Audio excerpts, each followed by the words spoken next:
and WPEN HD1 Burlington, Philadelphia, a Beasley Media Group station. Broadcasting live from the Comcast Business Studios. Powering possibilities. 97.5 The Fanatic and 97.5thefanatic.com. Now, the John Kincade Show. 97.5 The Fanatic and 97.5thefanatic.com. Can't help but think about where we were 1 year ago today. Getting ready for NFC Championship game weekend, getting ready for the San Francisco 49ers to come in, and hearing Pat reiterate his rally cry over and over again that anybody could come in and get it. The confidence we felt, the energy we felt, the excitement everybody felt about getting ready to host that NFC Championship game. And I don't believe, unless I'm misremembering a la Roger Clemens about steroids, I don't know if there was any trepidation that the Eagles were going to go out there, win that game. There wasn't much respect for Brock Purdy at that time, and then they continued to show him no respect as they used him as a human punching bag for the early part of the game, knocking him out, and then just dominating the 49ers on the way to the Super Bowl. And I think of where we are today, and I wonder how much of that good feeling, how much of that DNA of a championship team, of an NFC championship team that was tied in the Super Bowl with a minute to go, I don't know that DNA leaves you. I don't believe it does. I wasn't a science student, but I don't believe it does. So yesterday I was trying to think, how close are they to that team? How close is the organization to that success? The last time they went to a Super Bowl and lost under Andy Reid, they lost their quarterback, which was a big, big deal, and went through a crazy, dramatic season with the whole TO nonsense and everything. I would say the circus of the 2023 Eagles may have been close because it was one guy. It was one guy in Terrell Owens, who, by the way, I was rooting for to get a contract, that sort of disrupted everything. This was a collaborative effort this year. But with the Eagles organization, one thing I know is the DNA of the modern era Eagles organization is strong. 25 years since Andy Reid took the helm, it's been knock down, get up. Knock down, get up. And there honestly have been no sustained periods of being knocked down. Things get fixed quickly. And I just thought of it yesterday, Bob, with the grant us the serenity to accept what we cannot change. Because it is, please God, because nothing about the collapse, nothing about the press conferences, nothing about whether Nick Sirianni stays or goes can be changed now. This is what we're dealing with. But I just kept going back yesterday trying to find that foot on the floor positive thought. And the one that I had is when the Eagles get knocked down in the modern era, 25 years since Andy Reid took the helm, they don't stay down for long. They handle embarrassment and then they turn it around fairly quickly. Yeah, you have to look at it like, all right, who is this team? Are they the team closer to what last year was that made a Super Bowl run, 14-3 in the regular season, all of those things? Are they closer to that, or are they closer to what happened in these last 7 games? Now, I don't think they're the worst team in football, and I think that's what they were, and I've said this over and over and over and over again. I think that's what they were the last 7 games of the season. Looked it. So I don't think they're that. Are they Super Bowl bound-ish? I think they're way closer to that than they are whatever that was in the last 7 games of the season, at least hopefully. Now, this offensive coordinator hiring is huge. It's gigantic. They're going to have to make some major changes defensively. Vic Fangio, okay. I'm okay. That's where I am with it. Look, I'm not even going to claim to be like, I looked at all his numbers and what his teams did and all of those things. I know a 65-year-old guy that has run a pretty good defense throughout his career in the NFL. That's better than hiring somebody that's never run a defense in the NFL. I think it's fair. A top, Bob, he is because Nerd Boy yesterday did do the deep dive on Fangio. Because like you, I wasn't prepared to say, okay, here are what his numbers are, here are what it is. He's a top 5 defensive coordinator history-wise in NFL history. He has spawned. Top 5 in NFL history? Yes. He spawned so many other careers. He has created a tree of disciples. That's a big statement. I believe top it. 5 in NFL history. I don't know if he's the top 5 since he's been in the league. As far as first off, longevity being one thing. A lot of guys had runs that burned bright. Like, I think Rex Ryan was a hell of a defensive coordinator. And honestly, as a head coach, he took the Jets to the AFC title game 2 years in a row with Mark Sanchez as his quarterback. So if you put Vic Fangio in the Ryan family, he would be third. Exactly. No, but he would because it wasn't the history doesn't extend long enough. What do you mean? This is a guy who's been around. This is a guy who's been coaching defense. Longevity doesn't put you in the top 5 in my book. Okay, now that's interesting because it's sort of what we're talking about with when we were talking about All-Stars yesterday and guys going in the Hall of Fame and everything like that. Right. Does longevity matter? I think longevity matters because it means you adapted. I think longevity matters because it means what you did, you adapted to the modern game and you kept changing. Oh, there's something great to be said for longevity, no question. That he changed, he adapts, he changes things. And by the way, so reading about what we saw last year with Jonathan Gannon was sort of the disciple of that system, but he ran a different system. Vic Fangio's system is not as soft as Jonathan Gannon's was. It was a Fangio-like system, but he runs a much more physical, like a much more in-your-face secondary than I think people give it credit for. I think we're going to see a different defense than a lot of people expect because they're just going to be like, okay, it's going to be like what we saw with Gannon. I don't believe it's going to be that. I think it's going to be this is a guy who has adapted over decades, has kept tweaking, kept changing to be relevant in the game. And by the way, to put up some numbers that are historically good as far as a defensive coordinator. Finishing with how many times he finishes with a top 5 defense, how many times he finishes with a top 10 defense. He is historically good. This guy has, and he's done it over time. So he keeps changing, he keeps adapting. That's the way I'm going to look at it as far as this is the guy they wanted. So what is there to like about the hire? And that, to me, is that adaptability. Okay. I'm still stuck on you saying he's a top 5 defensive all-time NFL numbers. Wow. Yes. Because other guys come and go. I barely heard of Vic Fangio, to be honest, before last year when the Eagles were trying to hire him and they brought him in and you're calling him a top 5 of all time. Yes. NFL history but again, if you do not value personally, and everybody looks at it differently, if you do not value the longevity part of it, but the thing is but you may not put as much emphasis on it as I do. So the thing is that to me, if you stick around the NFL and you keep it, and you can keep adapting and you can keep going, to me that holds something. I mean, he's been a defensive coordinator for on and off for 30 years. In the NFL. He's a guy. There's a lot of guys that are on sidelines that you look and you say, my God, is he still around? But there was a dude that chewed a lot of gum. Pat, you remember?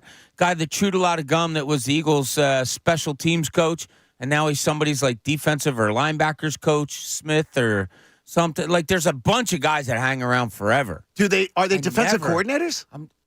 I don't know of any defensive coordinators. You're talking about longevity. There's tons of longevity. Yeah, but as a linebacker coach, as a linebacker coach, as a secondary coach, this is a guy. I don't know. Well, I mean, I didn't look at Vic Fangio and say, oh my God, they're getting one of the best defensive coordinators of all time. I don't know if he's one of the best in the last 10 years in this league. Wow.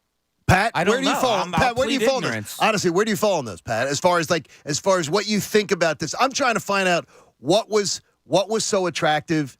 And looking at the numbers, it really was. He is an attractive hire. As far as success on his resume, he looks pretty good. If you're looking for longevity, yeah, he's absolutely got it. I lean towards Bobby in the sense of longevity in the NFL doesn't mean a whole lot to me because Okay. it's all about connections. It's like 50% talent and then 50% who are your buddies with because your buddies will just get you a job. I'm not saying that happened with Vic Fangio, though, No, right. but I mean, he checks a lot of boxes for me that if I had a chart of qualities I want in a defensive coordinator, former head coach, guy that's not going to look to be a head coach moving forward, guy that has a track record of success. He checks those boxes for me. So it's hard for me to poo-poo the hire a little bit. Does he move my needle? Not necessarily, but I can't give you a firm answer as to, all right, I wanted, Ron Rivera over him because Ron Rivera is in a similar situation, it's Sure. so he checked the boxes I wanted. Now it's just a matter of turning this defense around because they looked horrible. He 23 years as a defensive coordinator in the NFL puts him among one of the all-time, as far as guys being a DC. 3 years as a head coach in Denver, and some of the one of the things about his tenure too, he tended to stay. 4 years Carolina, 4 years Chicago, 4 years in Houston, 4 years in San Francisco. He was the head coach in Denver for 3. And then he was 3 in Indianapolis before going to Miami, where he stayed. But obviously the whole mess up of last year, he wanted to be here. And that was sort of known. I guess it was sort of known league wide that's where he wanted to be. There's not many guys who stick around from as DCs can have 23-year tenures as DCs and they can adapt to the game. It's not the same game it was in the 90s. It's not the same game it was in 2005, for that matter. And to me, that's how I'm going to look at it is this guy will be able to adapt to what they're trying to do. Will it necessarily be, is he going to get them to be a top 5 defense? I don't believe so right now with the talent he's got. But do I believe it's going to be a defense that we're not going to be saying this team's losing week after week because of Vic Fangio's defense? I don't think he's dropping Hassan Reddick back into coverage. Pat, I believe that will almost never happen under Vic Fangio. That's malpractice. Now that's a bold strategy. Yes, that's it. To have Hassan Reddick just rush the quarterback. Bold. It was really interesting. I mean, it was surprising what they decided to do. Well, you don't want to be one-dimensional. Yeah, exactly. Look. I'm just trying to find I'm trying to find something, Bob, that gets me back to the point where I can say, okay, one thing I can trust about the Eagles organization is that they aren't bad for long. Well, if you're anointing Vic Fangio top 5 all time, you're there. Yeah, I do. No, I think as Ed. What I'm saying is I believe he is going to be – they've got an adult in charge now. They've got an adult in charge who understands the job, who understands the game, who understands talent, and understands how to use talent. Yeah, there's all that. I agree with you on that. It's funny. Yesterday I got a text from my friend who was flying home from Florida. He and his wife, John and Liz, were coming home from Florida, and he says, oh, look who was sitting next to me. And he took a picture of the bag, and it had an Eagles emblem on it. Who was it? Vic Fangio. You're kidding me. No, I swear to God. Must have been real awkward for Dolphins players when he rolls in with, an Eagles hat and an Eagles bag. Yeah, I thought it was funny. First day Yeah, at on work. his bag was a little label thing, had an Eagles thing on it, and Vic Fangio. And my buddy went up to him, and he goes, I said, I hope you told him some things. He goes, yeah, I told him to blitz and get some linebackers. Oh, my gosh. He didn't say that. But, yeah, he didn't. Look, it's good. You have stability. Yes. Right? Stability is what you need. Stability is one thing you need. Now you need talent. They got to go out and get some talent. And the fact that when asked about the defensive line the other day, that Howie Roseman immediately went into talking about Nakobe Dean, head scratching at the time, yes. The fact that he's addressing the linebacker situation when he wasn't even asked about it. Okay, good. Maybe that's on his mind so much that he's like, you know what? I got to start addressing this thing. I think it shows me, Bob, that he listens to sports talk radio and he reads the columns. Yeah, he didn't listen to the question that was presented Correct. Before him, but he decided to go there. Yeah.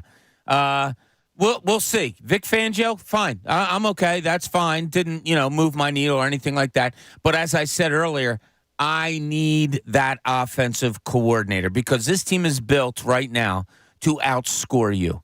And Vic Fangio brings in a defense. Okay, that's fine. He'll bend, don't break, hold other teams to, 17 to 24 points. Fine. Your offense should be able to outscore. So now it's incumbent upon you. If I'm Howie Roseman and Nick Sirianni, My God, am I picking the brain of a 65-year-old that's been a defensive coordinator forever in this league and asking him, what do we need? Well, I know this is that one of the reasons that one of the numbers that was really eye-popping is the amount of interceptions that they can generate. To ball hawk, to go on out there and take the ball away from opponents, because I really think that's one of the biggest things that was missing this year. The turnovers. Last year they created a lot of turnovers. The Eagles were intimidating other teams, getting the ball away, stealing the ball, taking the ball. Wait, the Eagles were last year? As far as last year, grabbing some, like C.J. Gardner-Johnson, a big play, a strategic. They're taking the year it away. before. I'm not talking about this past year was missing. I'm sorry. No, I'm saying it was missing. When I say last year, I don't mean the year that just ended. I meant the Super Bowl year. Okay. I know what you meant. I know what you meant. Because I'm trying not to think of this year, Pat, as I talked about. I don't think many people do want to. You're not going to think fondly back to the 2023 Eagles, that's for sure. I can't think of many positives. I would love to hear from people, though, as far as that. That's my thought of the day, because I want to move from, okay, there's nothing we can do about anything that's already been done. So what are the positives to look at? And what are the things to look at to say this team can turn it around fast? And the history of the Eagles, I think, is the number one reason why. And if you have one you wanted to jump in, 610-632-0975. It has been a tumultuous week, and we still don't have an offensive coordinator. We'll get into some of that discussion in the morning, too. John Kincade Show here on 9.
White water heaters. Bradford White is here for the pro. I didn't think it was supposed to rain this morning. It was raining on the way in. Supposed to be a pretty nice weekend, though. A little warm. Get some warmth in here. Get everybody thinking about better days ahead. It's going up to like 60 today, right? 63 or something? Wow. That's nice. We'll take it. I don't like it. Why? I like the seasons to be seasonal. Okay. Yeah, I want it to be cold in the winter. I want it to be warm in the summer. Like, I don't like this little, like, tease of 63 in the Do you like winter. it when it's like 70 in March or not? Like March? when you get like a March day and it's 70? Like March, April, that's when you can get teased. I don't like to be teased in January, February. Just give me the cold. That's what I expect, and move on from there. Here was the modern era. By the way, one of our listeners asked me, he said, well, when you looked at the numbers, who were the ones that you looked at above Vic Fangio? Dick LeBeau, Monty Kiffin, Wade Phillips, and Bud Carson. They were the ones Jim that Johnson? I had. Yeah, it's Bill Cowher was a great defensive coordinator. Well, he was a special teams, wasn't No, he was defensive coordinator. he? Yeah, but he wasn't. How long?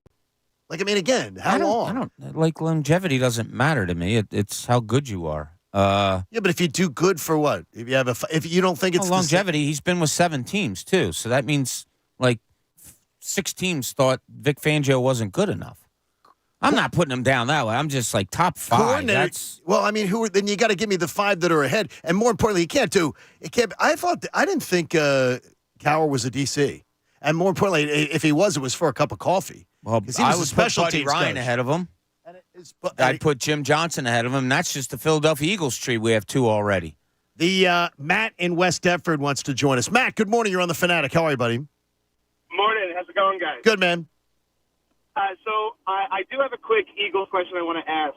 But right before that, I wanted to say to Pat, back when Trey Turner was having a slump, I was the one on Twitter that sort of orchestrated the funds for the V Foundation, and you were a really integral part for getting the word out. So I wanted to just take a second to personally thank you for Good job, Pat. with that outreach. Oh, yeah, no problem, Matt. Just happy to do it. Yes, absolutely. Yeah, it's good work by you. So, yeah, thank you very much. But so to the Eagles, with all the chaos of the last season, what do you think the likelihood is that we're trying to take our time, we're looking at all these candidates, so that halfway through the season, if it is a 1-4, 2-5 start, that we try to replace Nick halfway through the season with a competent play calling coach like the enemy or like Kellen Moore? Well, one of the things. Well, I got to tell you, and appreciate you, Matt. Kellen Moore does not move the needle for me at all. No? No, doesn't. I never watched the Cowboys offense and was saying that is dynamic. That's something that I would love to see the Eagles duplicate. I don't think he's bad by any stretch of the imagination, but it's not what I would be looking for. I want something a little more dynamic than that, a little more cutting edge than what I saw out of Kellen Moore. Yeah, I guess. Like, what are you looking for? Like, Kellen Moore, what did he do for Justin Herbert? Did he make him that much better? Doesn't appear. Is it? I don't know. Is it scheme? I would look towards an offense, and I would block out the players that are playing it. I would look at an offense that you would say, if I was hiring, oh, wow, look at that. That's cool. Look at that design. My God, they ran this on that and all that. I wouldn't look at players that are playing under him. I would look at scheme first and foremost. Then you go to, has he improved players? I'll take the Shanahan tree offenses. I'll take what McVay, LaFleur, Shanahan, what they do. The tons of motion, the constant masquerading of whether you're running or passing. I want something that is, and 2, it doesn't have to be run fast. But I want some method of hurry up in the offense. How much hurry up did we even see this year? Do you remember like any instances of where you would go, okay, here comes the drive, Pat, here's where the drive. They're going to pull out now the hurry up offense. This is where they're going to Not do a it. ton. I mean, I don't remember it at all. This season, actually, it seemed like there was a lot more acceptance over, like, all right, let's just go into halftime and regroup, readjust. Yeah, they weren't. They didn't play that aggressive style that we saw last season.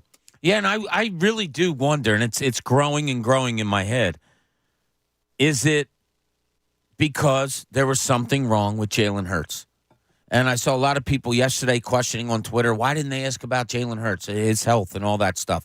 Hurry up means, all right, let's go. Everybody's moving. I'm telling you, and I'll say it until the next season starts. When you look at Jalen Hurts' highlights from last year compared to this year, so different. Well, he didn't have the spark, right? Didn't have the quickness, didn't have the speed, and those are two different things.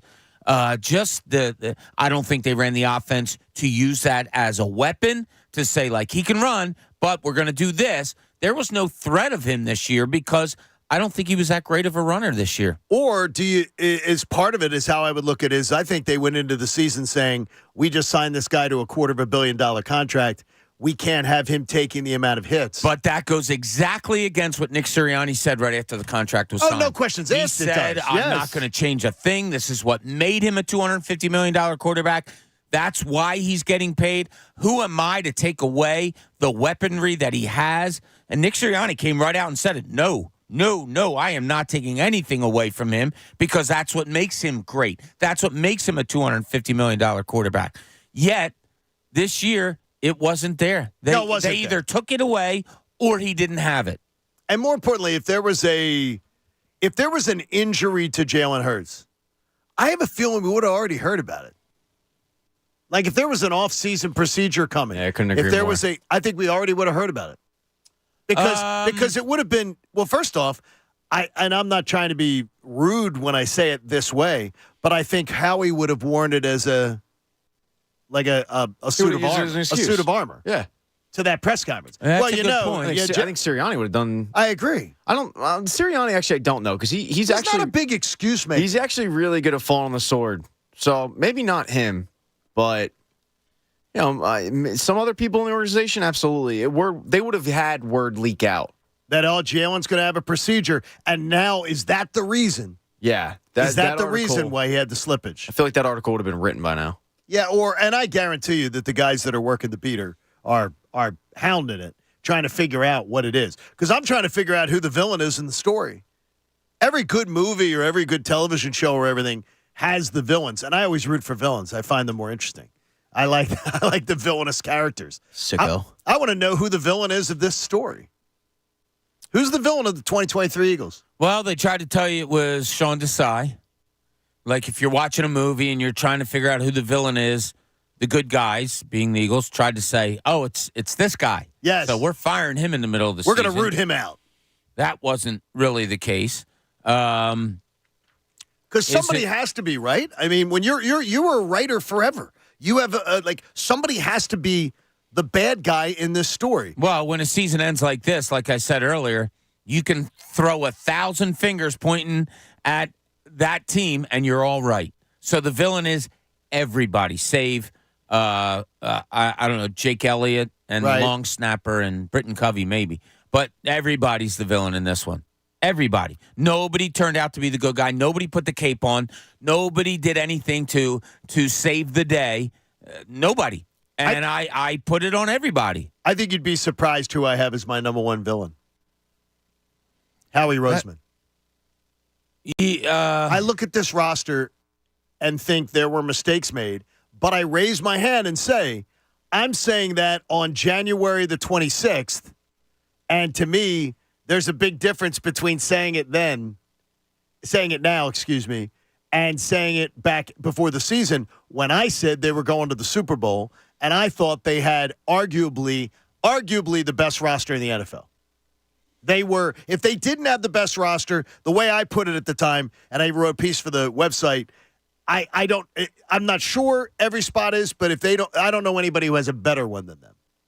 And to me, I was just as wrong about evaluating what Howie had built.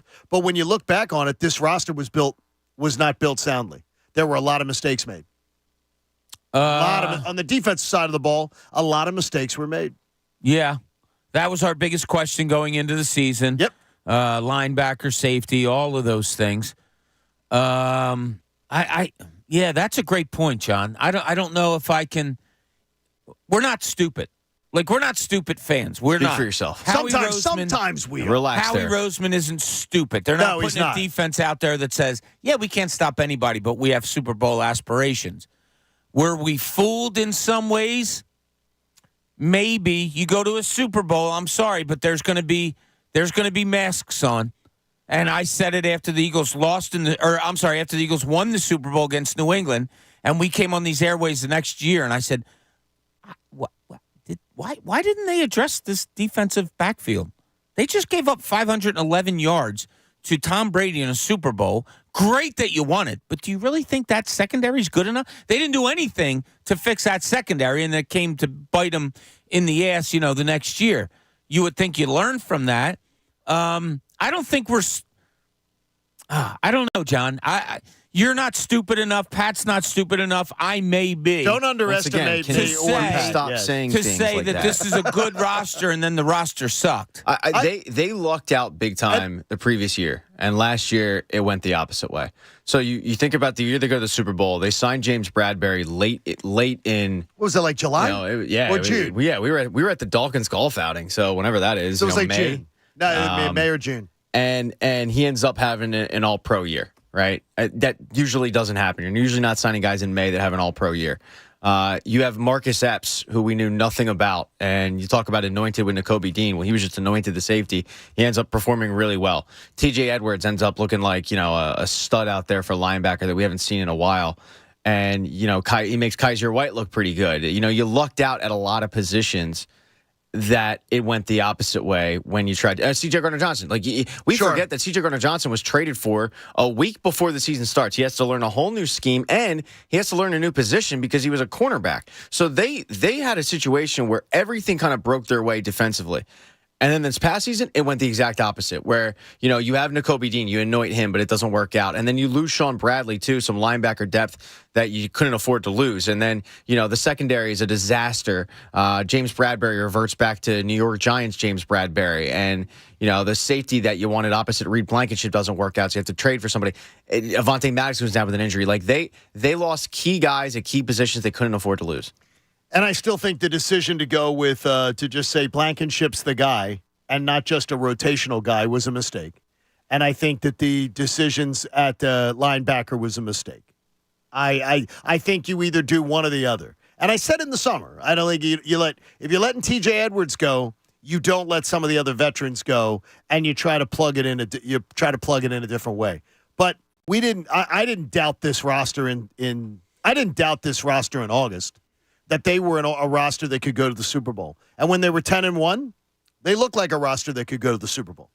They did. They looked like a team that was every bit. They were finding ways to win, and I was like, I could see every time they would win one of those games, like the Buffalo game especially, the Miami game.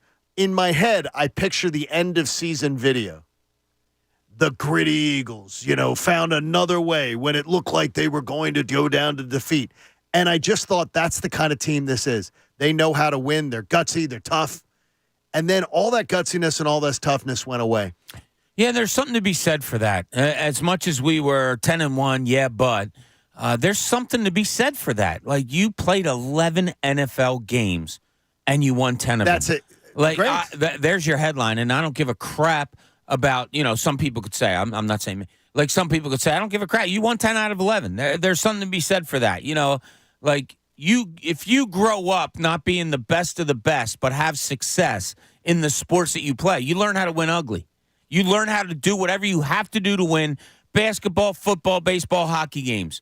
You learn it. You breed it. You're ready to do it. That's what they were for 11 games. To have it fall off the way it did, I've never seen anything like it, and I don't understand it a little bit. And you can have questions about a roster, but questions don't win you 10 out of 11 games. They just don't. And when I pointed to Howie Roseman, I make the point that it's not fair, honestly, of me to say that because I didn't believe it before the season. I looked at the roster probably the way that Howie Roseman did. I look at it that way and said, I thought this team's good enough. I thought they were good enough. And that's where a lot of people will say, well, it was a coaching failure. I got DJ here saying it's a coaching failure then. If you thought the roster was good enough and they were good enough to be 10-1 at a time, that's a coaching decision. That's coaching decisions. That's coaching malfeasance. I would put that at the top of my list. I agree with you. So you'd go more, but I had looked more at the roster and I'm thinking, man, they lost the reins. They really did. They lost the reins. Right. They got lost. They were absolutely lost, and they weren't. This is why I get tired of them talking about, and I would really love to put their hand to the fire on this, putting guys in the right position. Why aren't you? I mean, let's look at the tape of those last 6-7 games. Your defense was nowhere to be found. You can put guys in right position. They might not be good enough to make the tackle or good enough. Your guys weren't. They were nowhere to be found. You're talking how many wide open and John, I always admired this of you when we would come in on Mondays and you would say, "My God, did you see how wide open this guy was? How wide open that guy was?" Okay, look, I could coach a team and say, I need you to be there. Like John, if I have a basketball and I'm playing you 1-on-1 and I'm going somewhere, I'm going to beat you 9 times out of 10. But if at least you're there, yes, that means okay, good for you. You know what you're supposed to do. I tried. They weren't there. No, they weren't there. They weren't there. Nowhere to be found. So I put that on coaching. I can teach a guy where to be. And if I talk about it endlessly like these coaches did, well, then freaking get them there. Stop talking about getting them in the right positions. Get them there. And when did I say to you? It was probably like week 4 or 5 that I said, okay, are these guys not good enough to get where these coaches keep saying we need to get them in the right position? Or are these coaches putting them in the wrong position? What's going to haunt me is the yeah, but season. Honestly, you talking about the yeah, but season is what's going to haunt me about it, is the fact that when you were saying it, I was hearing you, but I wasn't actually believing it. I was like, okay, you don't go 10-1 in the NFL if you're not a really, really, really good team. And sometimes you're not. And that's probably the positive you have to hold on to. Yeah. Don in South Philly joins us. Don, good morning. You're on the Fanatic. Good morning, boss. How you doing? Good to hear from you, man. Yeah, I just think Jalen Hurts saved Sirianni's job by telling them to fire the offense and the defense coordinator and keep Sirianni around. He's not the problem. That's why Sirianni's still here. What do you mean? You think that Jalen saved his job? Yeah, I think the owner went to Jalen Hurts and said, "What do you think? We should get rid of everybody?" And he said, "No, not Sirianni. I'm telling you." So you believe that because it seems like they were all feuding. That Johnson, Right. Sirianni, and Hurts were feuding. And so your belief is that the real feud was as long as they got rid of Johnson, Jalen would be okay. Yeah. Exactly. Okay. I find that one a little hard to believe. I find that hard to believe. Yeah, I wonder. I do wonder because it's I mean, if he's going to go to bat for anybody, wouldn't it have been Brian Johnson? the guy that he's known since he was 4 years old. Yeah. I hadn't thought about it. That's why I'm kind of contemplating as I'm answering. I don't. Wow, did Jalen Hurts go to bat for Nick Sirianni? Now, as I think I put in my notes or whatever for today's show, I read some quotes from Jason Kelsey from a couple years ago, him saying, dude, this is the ultimate head coach. You know, we have our coordinators. Those are the guys we listen to, put in the game plan. He's a guy that fixes everything. He's a guy that oversees and comes in and fixes. And is that how maybe Jalen Hurts looks at Nick Sirianni? Like, all right, he's not a hands-on everyday guy, but he's the guy that stabilizes. I don't know. It's an interesting question and thought. All right, we'll get to you, Frank. Others jump in. Plus, we've got great news to celebrate. We're your home of the Sixers, 97.5 The Fanatic, and there is a huge honor that has been bestowed on a Philadelphia 76er, despite last night's terrible loss that you heard here on The Fanatic. We'll explain it all. John Kincade Show here on 97.5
Media Group Station, broadcasting live from the Comcast Business Studios, powering possibilities. 97.5 The Fanatic and 97.5thefanatic.com. The John Kincade Show with Bob Cooney and Pat Egan continues. 97.5 The Fanatic and 97.5thefanatic.com. Hopefully your Friday's going well. John Kincade Show on 97.5 The Fanatic, and Fanatic Fridays are presented by Pump Man Philly. Pump. That's really what they've done to us, isn't it? The guys to know to fix your flow. They're awesome. If you need emergency repair or pump replacement, count on the Pump Man. Take great care of you on this Friday morning where, Bob, I'm sorry that a happy birthday announcement didn't go first to start the show today. Is it to Wayne Gretzky? Yeah, one of the all-time greats. Pat, Ellen did you know? DeGeneres? Yeah, he's Wayne was good. Ellen DeGeneres? Wayne was good, man. Bob Yeah. Cooney? Ellen DeGeneres? Where would you put that in the rankings? I mean, longevity matters. Bob ahead of Ellen? I think Bob ahead of Ellen. No. Ellen fizzled out. Where is she? Yeah, nah. Where is Ellen? Probably in Los Angeles, counting her money. Spending her money? Yeah. That's where I'd be. With Portia. That's where you'd be too. I'm not sticking around. Just You'd want to be a kept man. I am fine with being a kept man. You'd be fine with that. For all those sugar mamas out there, just let it be known, I am fine with being. You're a off kept to man. market, huh? Wow. Well, no, I mean, The Qdoba trip is. I don't really want to get into my personal life there, Bobby, but you know, if there's a certain woman out there who's got a lot of money, I have no problem in the free agency. Well, money's that big for you, huh? I'd say it is. Well, I just got paid, and during the break, I paid bills, and now I'm broke again. So I would say, yeah, it's important. Sixers opened a 5-game road trip last night in Indiana. And that was the bad news. The good news is, before the game, you knew that Joel Embiid was an all-star starter. So congratulations to Joel Embiid on just another level of excellence, acceptance, being celebrated for his fine performance. Yeah. That's a golf clap. Oh, really? For being this? Really? Yeah, I don't care about that stuff. I'm not really. Joel into it Embiid, either. if You're he not was- either? No, and a big reason why is because it's fan voting. Okay. So If Joel Embiid was averaging 10 points and 4 rebounds this year, I bet you he'd be an NBA starter. Because Joel Embiid, yeah, I know him. Boop, boop. yeah, I recognize that guy. Yeah, I know that name. They say he's reigning MVP. Yeah, boop, boop. Let me put him on there, even though he might be having a terrible year, which he is not. Yeah, yeah, congratulations. That's awesome. Good. I don't like the way they responded last night, and I was dangerously fearful of this happening You last knew night. it before the game. I said to you guys. said it in your notes before the game. Yeah. You said it. Yeah, like it's all right. When something different happens in sports, how do you respond? That's what the great teams do. If Tim Duncan back in the day went for 70, you wouldn't be able to tell the next game that he went for 70 the night before. At the beginning of that game, and I almost texted you, John. At the beginning of that game last night, I'm like, nope, they're not getting over that 70 point. They don't know how to play right now. You Do we put feed it in them? your Do we not? notes before the game started that there was going to be that you were let down. And it shouldn't have been. Like they're missing their best player. Indiana scores a lot of points. Okay, what do you have to do? You have to outscore them. Okay, well, don't go away from a 70-point performance. Don't go away from that. Build on it, whatever. They came out, and I was like, nah, this is a team right now that's looking and saying, wait, how do we play again? Do we play to get him 70? Do we play to – and they just weren't themselves. And I didn't like last night. Look, you can look at it and say, stop. It's a game in the end of January. It's the beginning of a road trip. That's why it's all that more important to me. Great teams don't let last night happen as predictably – is that a word? Predictably? As the Sixers did last night. It was that was weak last night. And one of the things that I didn't like was, and it's a word that you sometimes hate to use, depending on where it fits, is it to me, that was a bad defensive effort last night. Yeah, effort being the word, that the effort that was displayed on defense last night was poor. Yeah, early on they didn't get back on defense, and that's unacceptable. You're playing against a team that averages like 120 a game. So you know they're going to score. So what is your mindset? Do we go there and outscore them? Do you try to stop them defensively more because they are such a good offensive team? If it was me, I'm outscoring them. I have a guy that just scored 70 last game. I think I can go toe-to-toe with a team that's missing their best offensive player. And at the same time, you're not giving up easy baskets, and the Sixers did that early. Didn't get back on defense at all. So now you're giving them easy baskets. Now you're letting Indiana get to the place where they are comfortable, and that's scoring points. And you got behind early. You got behind by a lot, and it was done. What bothers me is what I said to you, John, like, how do you react from that anomaly? They didn't react well. And more importantly, it's the start of a 5-game road trip.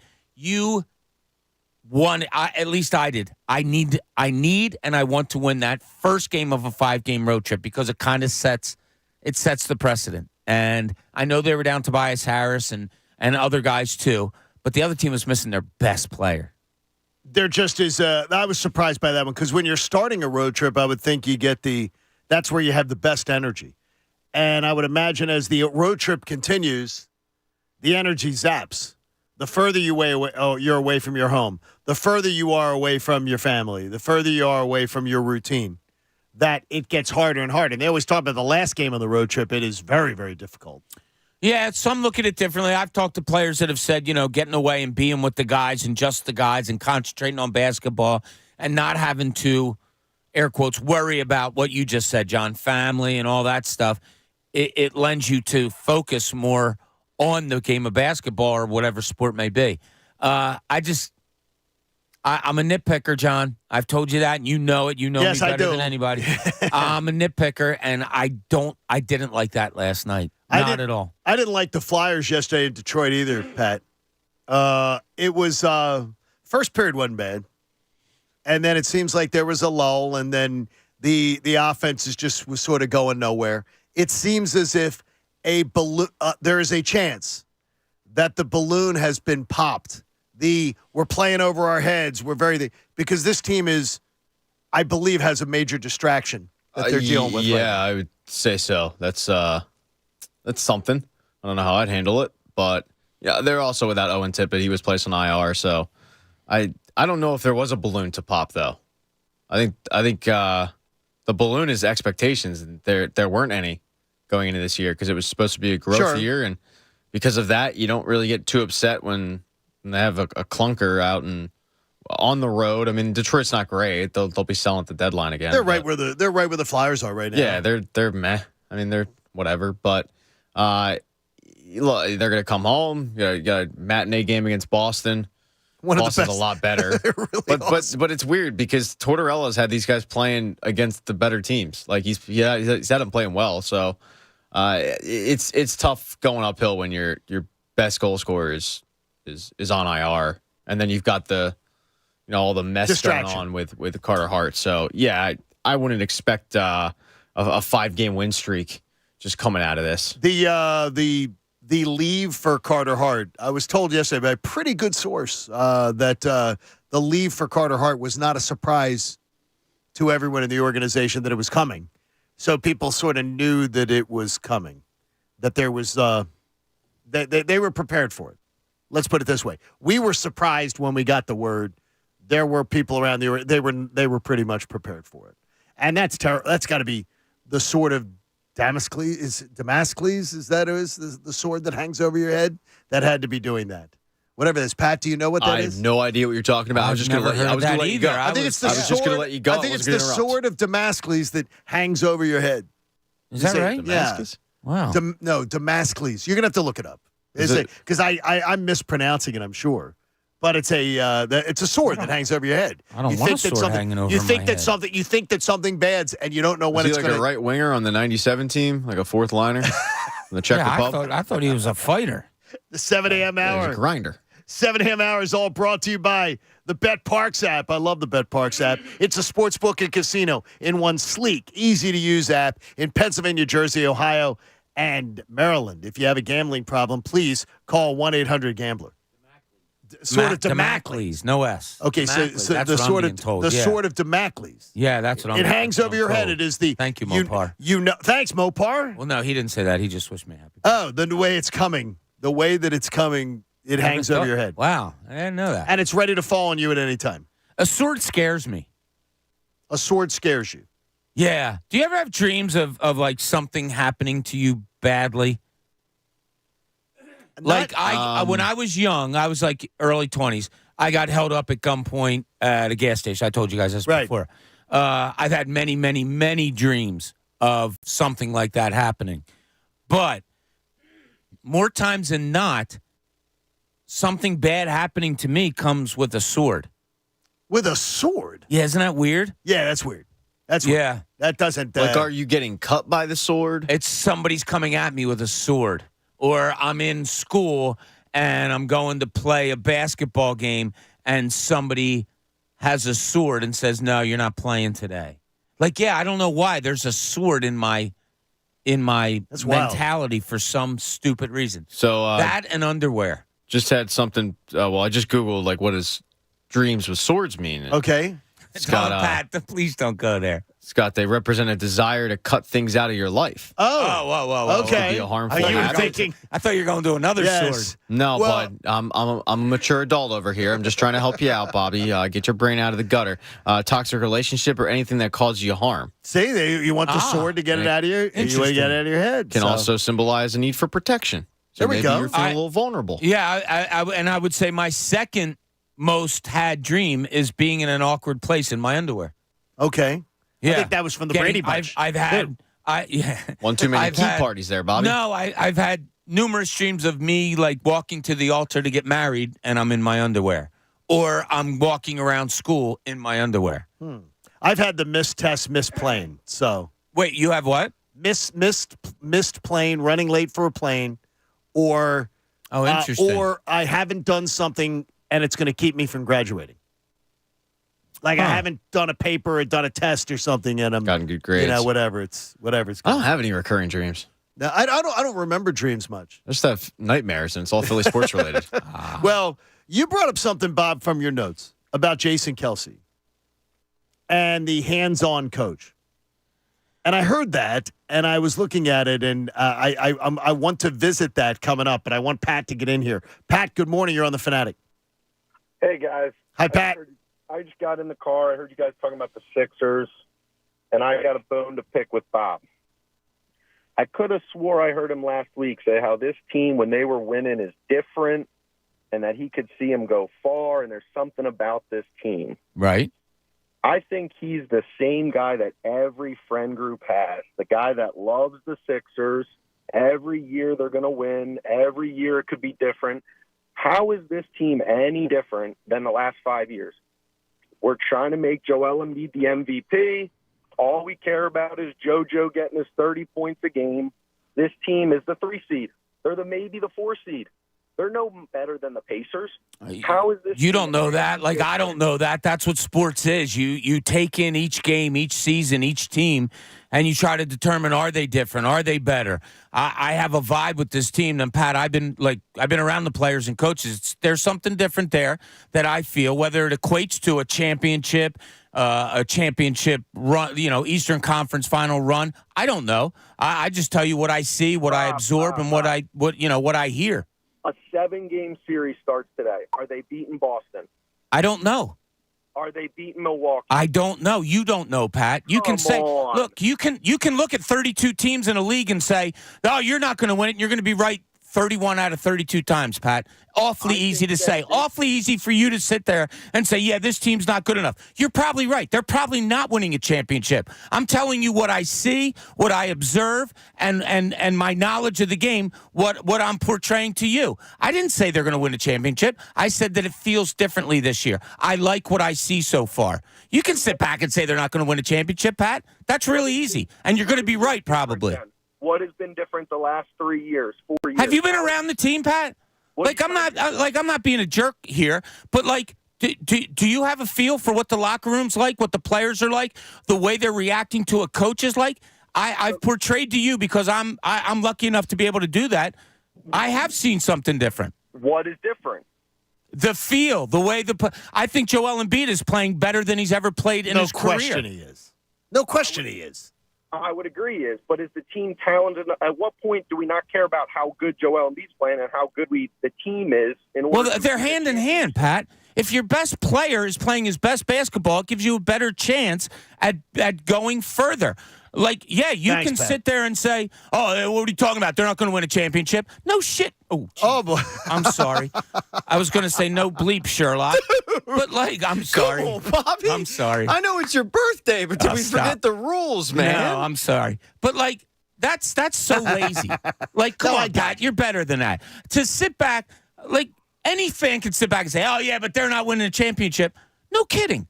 32 teams in a league, 31 aren't winning a championship. Wow, good for you. Great prediction by you. We just need to, like, look at this team. What's different? I'm not saying they're winning a championship. I'm telling you day by day what I think is going on. I hated their effort last night. I said to you, great teams won't let last night's effort happen, and it did. So that's a drawback to me. The play, right, the play of this team, I think that's my funny. fault. I'm sorry. The play of this team, Animated Bobby. if you're watching it night to night, this play of this team is different. I don't care what anybody. I don't care any spin that anybody has. This team is the play is different. And I don't defend, real quick. I'm not a fan. I don't defend. I give you my honest opinion of what's going on, how does it affect me if the Sixers win a championship? It's great for my job. I observe. I don't root. You guys know, and it gets on your guys' nerves. I don't root. I observe. You do not. You do not. I'm an observer, and this is my observation. Being lucky enough to be in locker rooms, talk to players, talk to coaches, whatever. It's my observation. I mean, yeah, you're right, Pat. They're probably not going to win a championship this year. Good for you. 31 out of 32. 31 out of 32 times, if you say that, you're going to be right this year. But I just give my observations on the team. From one Pat to another, I do understand his frustration. Like, I don't think it really had much to do about you, Bob, or the message that you send out to the airwaves. I think it had more to do with the frustration of, yeah, this is great, but I've been down this road before, and I don't know if he makes that call if they don't lose against Indiana last night, because it's like, you get excited as a Sixers fan, and we've been down this road, and then Lucy pulls the football out. So I think we talked about this yesterday. The fans that are just waking up to when they get out of the second round, I mean, clearly he's one of them.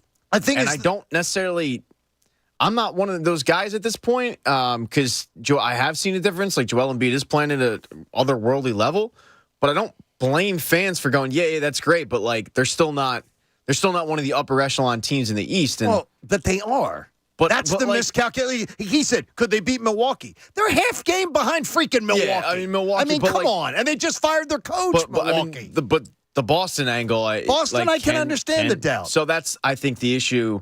I think that's where his gripe is like, yeah, this is all well and good, but it's still not good enough. You were 5 minutes away from eliminating Boston in Game 6 at home last year.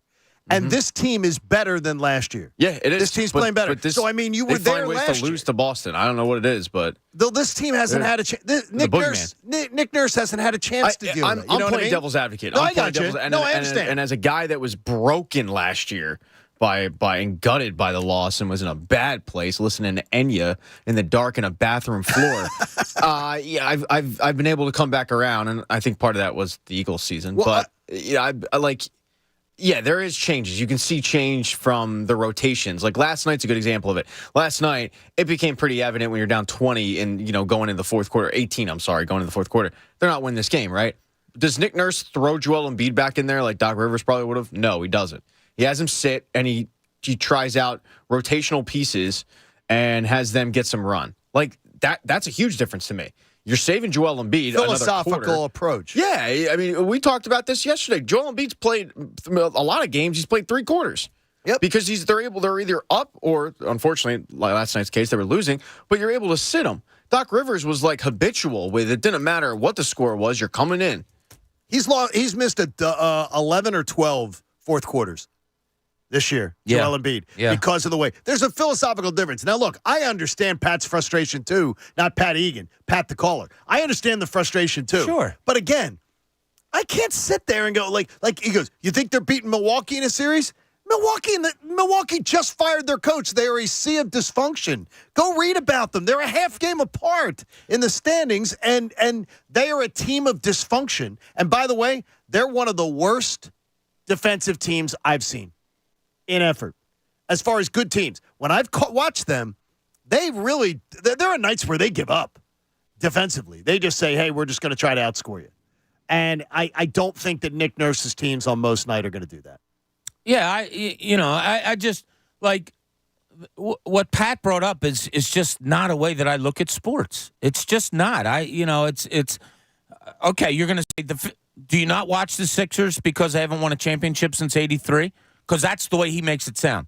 Oh, what do you think? They're going to win a championship? They haven't done it since '83. Okay, but if I don't watch and they do win, then I missed out on something special. Correct. Or if I do watch and I try to dissect. How good are they? What are they missing? What aren't they? That's how I view sports, and that's what I love about sports. That's why I give my opinion on it. Are they going to beat Boston? Are they going to? I don't know. You don't know. Pat, you don't know. This could be the year that they do something. It could be another year that they don't, and it probably will be because 31 out of 32 don't win it.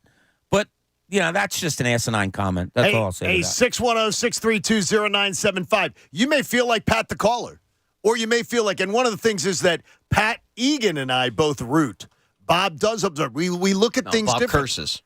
Bob curses sometimes, Yeah, I can't believe I did that. I can. I can't I'm gonna effing be believe honest you with did it either. I can believe you did it. Really? But, yeah. I'm not a cursor all that much. I'm going to disagree with you. We literally have audio of it. 610-632-0975. Plus, the idea of rooting really came into my mind yesterday, hearing from people. John Kincade Show on 97.5, The Fanatic. I know if you're getting ready to move or you're going to finally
97.5 The Fanatic and 97.5thefanatic.com. Yeah, Fanatic Fridays presented by Pumpman Philly.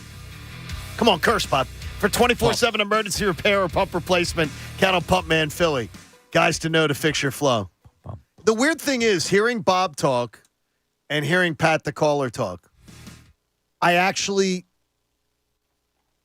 found myself understanding both of them. Like both of you, I understood both of you where you were coming from. The only thing I would say about with Pat the caller is that I can't imagine consuming sports like, damn, we can't win a championship. I had one of my students the other night, we were doing an exercise, and he says, if it's not a championship season, it's a failure. I said, a failure? I said, you look at last Eagles season as a failure? He goes, yeah, they didn't win. And I'm like, I couldn't consume sports that way. Crowd. Pat. I couldn't consume sports that way. I mean, I look at the 22 Phillies season as one of the most exciting, pleasurable turns of events that happened over a month. But I look at that more as a run, not as a season. I didn't find the season as enjoyable as I found the championship run where they caught fire and they went out. Last year I enjoyed the season more and didn't like I enjoyed the ending less. like every season's something different. Yeah, there's also that's a ridiculous statement. I mean, that kid's young and naive, but that's a ridiculous statement. Every season's a failure if you don't win. No, that's absurd. But there are fans who believe that. There's expectations that come along with a season. When Nick Sirianni takes over as head coach, you're not expecting him to win a championship. You know, he's got a new quarterback who is a huge question mark. Like, that's not about winning a championship. That's about finding out who the hell you are and what you have. So that is such a ridiculous statement. That's more ridiculous than Bobby dropping. But it's FCC bios on. But you understood? Did you understood? Like you even said it. You understood where Pat the caller. Yeah, I understand how he could feel the frustration. But to me, Bob, you're not enjoying a season. You're not enjoying for that student. He's enjoyed one season in his entire life, and he's like 22. Come on, man. Yeah, he's like 22. Like, grow up. Like, that's absurd. He enjoyed one season. Then why do you watch sports? Because Bob, you laid it up perfectly. 31 out of 32 teams ain't winning. That's the reality. Yeah, and I almost feel bad for someone like Pat. And I know there's a lot of people like that. Like, oh, who cares? They're not going to win it anyway. Well, then don't watch. Like, why are you talking sports then? Like, if you want to sit here and talk about the team and the ins and outs of it and where they might be deficient and where they may be better and all that, that to me is fun. That's great. That's the dissection of sports, and that's awesome. I don't give up like that. I don't, and not that I'm giving up like I hope they win. I just don't consume any team like, oh, who cares? They're going to lose anyway. What difference does it make? Well, then don't watch sports. Are you dialed into the one team out of all the sports? You're going to have 4 champions out of, what, 3, 6, 9, almost 120 teams. You're going to have 4 champions. Well, okay, if you're looking at sports the way Pat does, to me, then just watch those 4 teams. Somebody needs to tell you before the season starts, this is the team that's going to win the championship in this sport, so just watch that team. The whole idea came to me, too. It sort of dovetails into yesterday, where it's like people, I'm so tired of Philly media members rooting against the team, dwelling on the negative. Oh, my gosh, you would think we were terrible. And I just am baffled by how people consume their team. Because honestly, if anybody is looking at the Eagles season that just ended, or they watch that press conference, or they hear any of that, and they're going, man, it's not that bad. No, things are good. That wasn't bad. That was like every other press conference. I can tell you this. Read the guys who go to every press conference every year. None of them said, yeah, that's like other press conferences we've been to. Yeah, this seems like a regular end-of-the-year press conference. Yet, I did see somebody that said that. Who said that? I don't want to say his name, but somebody that covers the team and said that when A.J. Brown spoke, that was going to be a season changer. I was just not even knowing who you were talking about, Bob. I knew it was going to be that guy. Yeah. Well, no, but what I'm saying is that press conference was atrocious. And it's like, oh, Philly media, man, they're rooting against the team. I'm so tired of these guys. They're not seeing the positives. So I honestly, I ask is that I can't look at there was no negatives being said a year ago on this show. None. We're getting in a year ago today.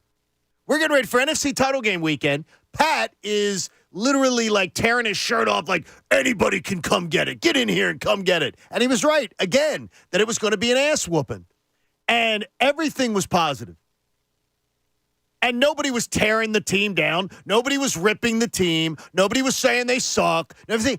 You get what you get what you do. You get analysis and you get discussed by what you produce. So if one year you're great, yes, you're going to get nothing but accolades and flowers thrown at your feet. But nobody's like, these Philly media, man, they just want to tear down the teams. That's such a bunch of crap. This city loved that team last year. Loved everything about it. Was on a joyride. The Phillies, when they were in 22. Oh, my God, joyride. I think last year the Phillies got a free pass for a lot of things in the regular season because of the hangover. If things are good, you get positive coverage. You get positive discussion. When things are crappy, you get ripped. I don't understand the, oh, my gosh, it's like Philly, like these people just tearing down the team. No, there's every reason for horrible critique of this team. Yeah, and you know, if you're a fan and you like watching the team, but you have the attitude of, it doesn't matter, they're not going to win a championship, well, then you missed a real special, and I'll take it to another sport. 2 years ago, that Philly season was special. That playoff season. Was amazing. Nobody, look, they made the playoffs, and they kind of backed in, and John, you bring that up all the time, and correctly so. They kind of backed into the playoffs. Okay, so I go in with the attitude of, what difference does it make? They're not going to win. Did you not enjoy that run? Did you not enjoy them getting to the World Series? That was so much fun. Oh, my God. If you have the attitude of they're not going to win the championship, well, then you just missed some special things. Yes, is there a lot of frustration built up? And, Pat, I hear you, and I understand it. Pat the caller. Yeah, Pat the caller. But, if you have that attitude, man, you miss a lot of good things, too, I think. Hey, Chuck joins us from Doylestown. Chuck, good morning. You're on The Fanatic. How are you, buddy? Hey, guys. How's it going? Great to hear Chuck. from you, man. Good. So, for myself, a lot of guys, I talked to, it was like last night, I had the game on. I'm always got the game on. But I'm just watching, and just expecting them to come back, right? Like, they're going to come back. They'll come back. Yeah, they're down this. And then all of a sudden, they don't. So you get frustrated, and then, you're like Pat or whoever that guy was who called, and you're like that. But honestly, with the Sixers, call me when they beat Boston twice convincingly, and they beat Milwaukee twice convincingly, and then I'll get on board. I mean, Bob, I'm right with you. You are on board, though, Chuck. I don't mean to interrupt you, but you are on board. You watched that game last night, and you had the frustration. You're on board. Yeah, and I mean, I think, this is could be a special year. Absolutely. Embiid, if he's on and he takes over, I don't think there's any team that can beat us when he's on his game. But can he do that in one or two series to get us where we need to be? So, I'm the eternal optimist. I'm always like, yeah, why would I say we're not going to win, right? But I think that's where most people are. It's like, call us when, you beat Boston and you beat Milwaukee. More so Boston. It's Boston. Let me take you back, though. Chuck, I got to take you back here. So I'm sitting in the building, Game 6, 5 minutes to go. And my daughter and I are in the crowd, and we're watching that.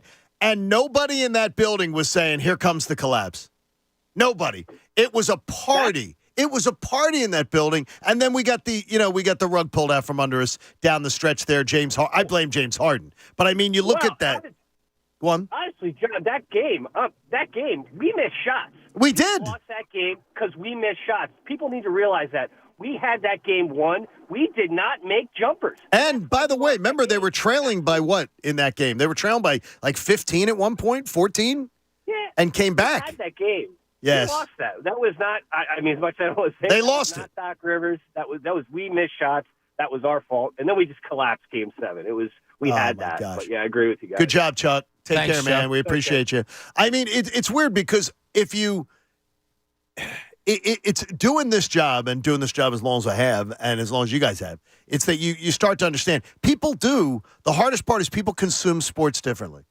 Yeah. And there might be like 10 different variations of how people consume sports. And one of the things there is, like you brought up great with Chuck, because the minute he said it, I thought the same thing. Chuck's like, well, I'll buy in when If you're tuning on Thursday night, you're putting on the Sixers game with Indiana in January. You're in. You're bought in. You're not the bandwagoner who just looks at the score and goes, yeah, and then I'll see if they wake me up at the playoffs. He's in. He's bought in. If you have the emotion of saying, God, I can't stand it, let me know when they beat Boston, Milwaukee, then I'll get back in. Your emotion that has taken you away from believing shows that you're in. I mean, you don't get upset about something you don't care about. Amen. And the emotion of, just show me when they do this. You're in, man, whether you believe it or not. I'm out on the Sixers until they beat Boston or Milwaukee. No, you're not. No, you're not out. No, you're watching. Because something that made you have that emotion of, screw these guys, I can't stand it. Look, somebody that I don't care about does something, I don't care. Like it doesn't. Right, exactly. It doesn't bring up any emotions to me. Somebody in my family or one of you guys does something that I either love or don't like. It's going to stir emotions because I care about you. It's a different thing. Yeah. It's a totally different story. What's that? I care about you too. Oh, thanks, Pat. I mean, it really does make I just want to come in there and give you a hug. It does make you laugh. Like, to me, though, when I hear people like, they're rooting against the local teams. Like I saw that all over the place yesterday, and not just us talking about the press conference, talking about the station, talking about other stations, talking about writers, talking about these guys. The Philly media, they root against. We're never beating that narrative with those people. Like, you're never changing their mind. The thing is, I would say, Pat, is they don't understand how much better it is for our job when they win. They don't. They don't get it. They don't understand. Like, you're fighting a losing battle. Nobody's rooting for them to lose. They're never going to have a eureka moment and realize that, no, I don't enjoy coming in and talking about a crappy last 7 weeks of the Eagles season. And the station makes more money, and newspapers make more money, and TV stations make more money when a team goes to the Super Bowl, which is the bottom line agenda. Nobody's rooting against the local teams. But if you actually have an honest opinion on them and you back it up with fact, it's like, oh, you're hating on the local teams. No, you're telling the truth. You're not a pom-pom shaker. Yeah, and that's great. I'm not going to tell you how to be a fan. I've said on this station many, many times, the definition of fan or the full word is fanatic. There's no rules. You can be how you want. You can hate. You can love. You can be an endless optimist, an eternal pessimist. That's okay. That's all part of fandom. But don't tell me you're out. Yeah, you're not out. You're not out if you care that much to say you're out. Hey, UPS man, what's going on this morning? What's happening? Hey, did we just get a dump from Bob this morning? UPS man, I don't know what got into me, brother. I'm sorry. I apologize. Friday, man. Bobby lets him fly on a Friday. Awesome. I'm not even gonna lie. That was awesome. I never heard you. Bob. I never heard it get like that. But hey, I get it though, man. Listen, you just made my point, man. Like, being a fan, we sign up for these emotions, man. Like, we have good moments, we have bad moments, we have disappointing moments, we have great moments. That's just part of being a fan, man. Like, I'm with you. Like, I'm so upset about them losing in the second round, but I'm not going to just not watch this, man, because, like you said, there is something different about this team. And being a fan in the disappointment that we've been through, I'm scared. I was scared to jump in.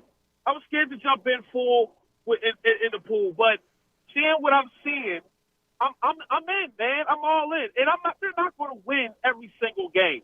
You're going to have letdowns. That's just part of the game, man. You're not going to be up to 82 games. So to see them lose that way, yeah, it was disappointing. But it's just another game in the regular season. Now, so UPS man, like you're kind of proving my point. I appreciate you. So look, you and I are sitting together watching Game 7 of a Sixers Boston Eastern Conference Final this year, right? You and I are sitting there together. I got a beer next to me. You have a beer next to you. They lose. You say you throw your beer on the ground and you say, "Damn it, I'm out on this team. I swear to God, I've had enough." And I look at you and I kind of chuckle and I go, "No, you haven't. You're in. Come on. You still love." And in a minute, you'll say, "You're right. I do still love them, but God, I'm frustrated." That's okay. Yeah, that's okay. Listen, that happened to me last year.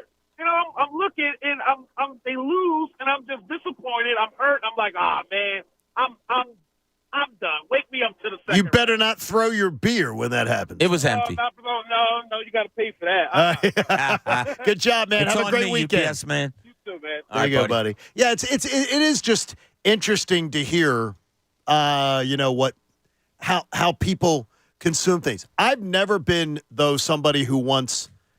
I don't want the everything's great. This is fine. Just overlook it 1-6 down the stretch, or they lost to everything's fine. I want honest assessment. I didn't expect last year that they were beating Boston. I thought there was a really good chance they would. And with 5 minutes to go in that game, I thought I was going to see it. Yeah. I thought I was going to see that moment. They were going to go to the Eastern Conference Finals. They were going to make something special. I can tell you this, and Vince asked the question here on Twitter. Do you believe what you're seeing out of this team this year means that they're built a little different for playoff basketball? Well, he said because that would change your opinion about being all in or all out. Like, are you seeing something that says, okay, I see some things that make them more playoff ready than previous years? Yeah, that's the ultimate question. I mean, like last night, Indiana was throwing double and triple teams at Embiid early on. Well, that's what's going to happen in the playoffs. Do they know how to handle it? Is he good enough to get through it? I've seen a difference in Embiid this year where he splits defenders better than I've ever seen him do before. He knows where to make the pass out of double teams better than I've ever seen him do before. That is playoff worthy stuff, and that's and people that watch the game are smart enough to say that. You're exactly right. You have to look at these games as far as where does it go in the playoffs. That's why I make the observation that I do, that something is different this year. Embiid's playing differently. I think they like their coaching. Different doesn't mean NBA championship. It just means, I think they have a better chance, probably. And we'll see. That's the greatness of sports. You don't know. The guy, Pat, the caller earlier. Yeah, you're right, dude. 31 out of 32 ain't winning a championship. So it's awfully easy to say they're not going to do it. I understand that. I get joy out of the process of trying to get there. Doc Rivers, by the way, outdueled Nick Nurse, is what Scotty's saying. He goes, let's just remember, Doc Rivers found his way past Nick Nurse in a playoff series. Now, the Sixers were the clearly better team in 2022 in the playoffs. Oh. Yeah, my head was spinning there. And he's like, they're better. Yeah. He goes, they were the better team. Sure. In that series. Put it this way. What was his name? I'm sorry. Scotty. Put it this way, Scotty. If Doc Rivers was coaching Toronto and Nick Nurse was coaching Philadelphia at the time, do you think the outcome would have been different? I think it might have been. I don't. Could have been shorter. They wouldn't have lost Game 5. They might not have lost Game 5 back in Philadelphia. Yeah, that's what I love, man. I love the different way to look at sports. That's why it makes me curse when somebody says, who cares? It doesn't matter. Well, then don't absorb it then. That's all I have to say. This is our job to do it. That's what I love to do with my friends, is to talk about the, little aspects about sport. I don't give up on anything. Like, I'll talk endlessly about sports because I love it. To say like, they're not going to win the championship. Okay, well then who cares? Pat put something so painful in the notes for today's show. We're going to get to it next. That what a tease. When I read it yesterday, I cringed. He put something in his notes, and it made me cringe.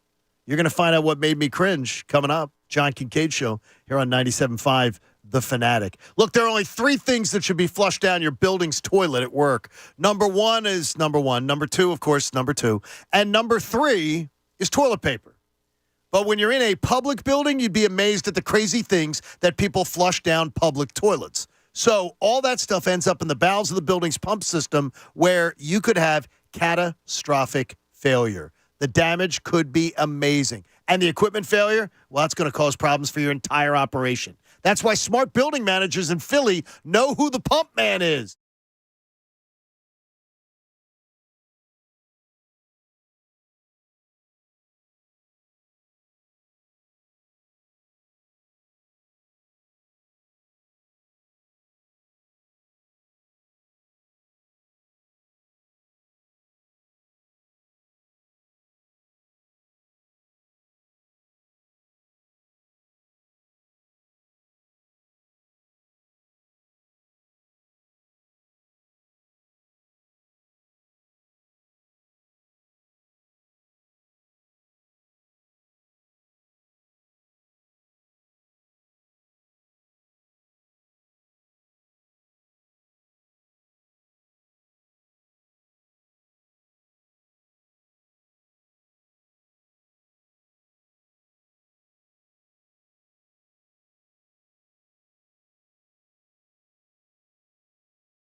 and WPEN HD1 Burlington, Philadelphia, a Beasley Media Group station, broadcasting live from the Comcast Business Studios, powering possibilities.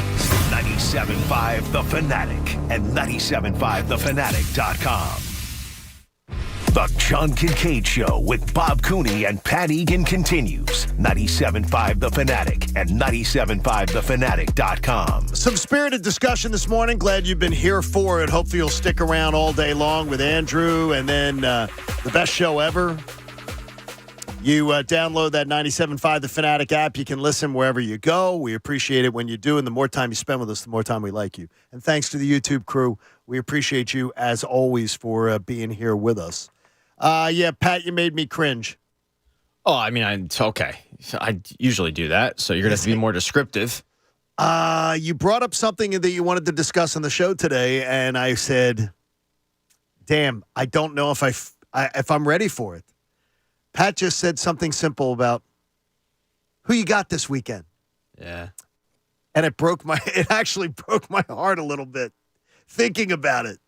Who you got this weekend? Yeah, I mean, after last year. It's a question that I think a lot of people are asking at work, with the NFC and AFC championship games going on. I'm like, all right, well, Eagles are out of it. Who are you cheering for? You like to have a rooting interest, whether it be betting-wise or just some reason to watch the game. And I think Detroit's become kind of America's team because they've been a disaster for 50, 60 years. So I think the majority of people hope that they win a Super Bowl, but this weekend, there's reasons to dislike, I feel like, most of these teams.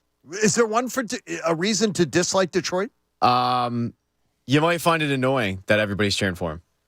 Okay, yeah. It sounds ridiculous. It sounds very contrarian, and it is, but you might get annoyed with, everybody's hopping on the cute Cinderella story. I mean, they had one playoff win going into this playoff season. They had one playoff win since 1950. They had 1991 or something. Yeah, was that playoff 91 or 92? And now they got two in this year. I think that's a great story. I will root like hell for Detroit to beat San Francisco because I'm petty. Because I saw the way San Francisco, well, first off, not liking Kyle Shanahan, and second of all, even though I respect the hell out of him, but the way that they beat up on the Eagles, I'd love to see somebody if the Eagles couldn't knock them out, I'd love to see someone else knock them out. Yeah, I would love to see them lose to Detroit. Yeah, because that would probably lend to a tougher team to beat next year. Maybe. I don't know. I don't care about who wins the game. I want to see a good. I guess if I'm leaning, John, I guess you're right that I'd like to go. But do I want to see a Detroit team in the Super Bowl? Why not? Yeah, that's a good point. To me, I don't know. I don't. I want to see the best teams. I know I doubted Dan Campbell had the stuff to create what he's created.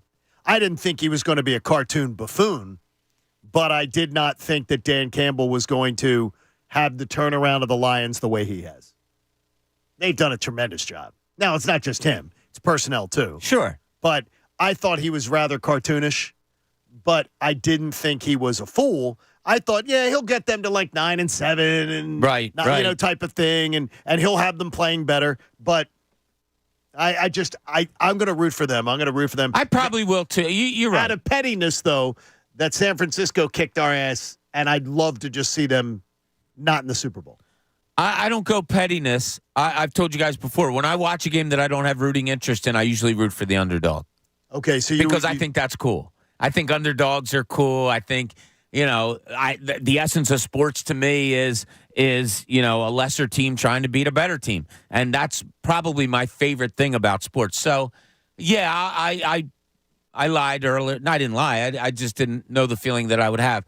I probably will be rooting for Detroit during the game. Now, if San Fran gets behind 21-3 and it's early in the fourth quarter, I'm not going to lie. That's how I watch sports is, okay, now they're the underdog. I'm going to root for an entertainment of a comeback. Oh, I'll never root for them. That's it. It's such a loser mentality to me, Pat, but I'm admitting it. It's sort of a loser mentality. My team couldn't beat them, but boy, I just hope that they get their hopes dashed. I'm with. I think that's a normal sports thing of okay, if you beat us. For me, if the Eagles lose to a team in the playoffs, it's different. When the Eagles lose to a team in the regular season like they did, and that team just broke the Eagles, which they did. They did break them. And they talk a big game, and their fan base is annoying, and you've got Boom Boom and Squiggy out there at 95-7 the game, like talking smack. It's like, okay, like I want you to be humbled again. It reminds me a little bit of what the New Orleans Saints were. Let's say 7 years ago, where like they were a really good team, Kept knocking on the door. and they kept knocking on the door, and their fan base kept making excuses, and the players kept talking a lot of smack, and they couldn't get over the hump. Well, I would like to see the 49ers do that, but I find it hard to believe they're going to. They had the Minneapolis Miracle, where they lost on, which kept them out of the NFC Championship game. They had the next year, they got screwed going to the Super Bowl with the Rams on that terrible phantom pass interference crap that sent the Rams to the Super Bowl. The Saints that team kept knocking on the door and doing that. I just wonder if, as Detroit feels this weekend about this game, I wonder if it's a little bit like we felt last year. Like, could you see Detroit going right back to being nothing? Because I sort of could. I could see Detroit going back to being like I don't consider this a Detroit. San Francisco. I think has something more sustainable. Even though Pat, I was looking at it a little bit yesterday. Their cap situation is bad. It's horrible. They have to maneuver their cap big time, and it can be done. Yes, but they're going to have to make some tough decisions. I'm sure they have to win. I think they need to win the Super Bowl now because then they're going to be paying Purdy too. Yeah, they're kind of lucking out on the fact that they've got a Mr. Irrelevant cap hit, but eventually he's going to want to get. Oh yeah, I think he's going to want to get paid this year. I agree. Yeah, so they're going to have some issues there to deal with. We're rooting for Baltimore in our house, Bob. I think you're probably a Baltimore rooter too. You have family down there. We're rooting for Kyle Hamilton, the young man. I want to see him win. I've admired the kid. I've watched the kid grow up. I want to see him win, so I'm going to root for Baltimore because I hate the Chiefs too. I want to see the Chiefs go down, and I love Andy Reid, but I want to see the Chiefs go down. I can't stand it. I'm rooting for Baltimore because of my family, probably. Yeah, but Steve Spagnuolo's become a friend over the years. So I love seeing him. I love him having success. That's cool. I do, yeah, but I do root for Andy Reid. Like I do like to see that. Like I love what he brought to this city and he was great. And this franchise and this organization and taking it to the levels of where it's been. A lot of that has to do with Andy Reid. It's funny that game. I'm looking for entertaining football. I don't know if I have a rooting interest. I have to tell my family, yeah, let's go Ravens. But I don't know. Where are you going, Pat? I don't know. So you love Big Red. Yeah, and that's where I'm leaning. I want to see the Chiefs win. Nothing against Harbaugh, but I want to see Andy win. I want to see him have success. And on the other side, I want Detroit to win. Because as we just talked about, the 49ers are annoying to me. So I don't think that's going to happen. I think the 49ers end up rolling to victory. And the Ravens too? And no, I think the Chiefs still end up winning. So you do think they're going to win? Yeah, it seems like the last couple of years, the Chiefs limp into the playoffs, and we convince ourselves that this will be the year where they kind of just fall by the wayside, and they'll be a young upstart team, and no, they're going to take out the Chiefs, and then it just doesn't happen. There's something about the Chiefs and Andy Reid and Pat Mahomes where like playoffs come around and they just know how to win. I think it's going to be 49ers Ravens myself. I think the home teams are going to advance. And then it would be since the 7-team playoff. So remember too, they expanded to the 7-team playoff. If the 49ers and the Ravens go, then it'll be 2 years with this playoff format where in a row where the number one seeds that get the bye end up as the teams in the Super Bowl. Whereas before 2 teams had a bye.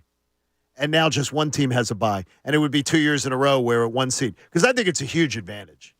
And having that bye week. And to me, I wrote a piece for 97.5 The Fanatic earlier in the week. I think the NFL has to change that short week stuff in the postseason.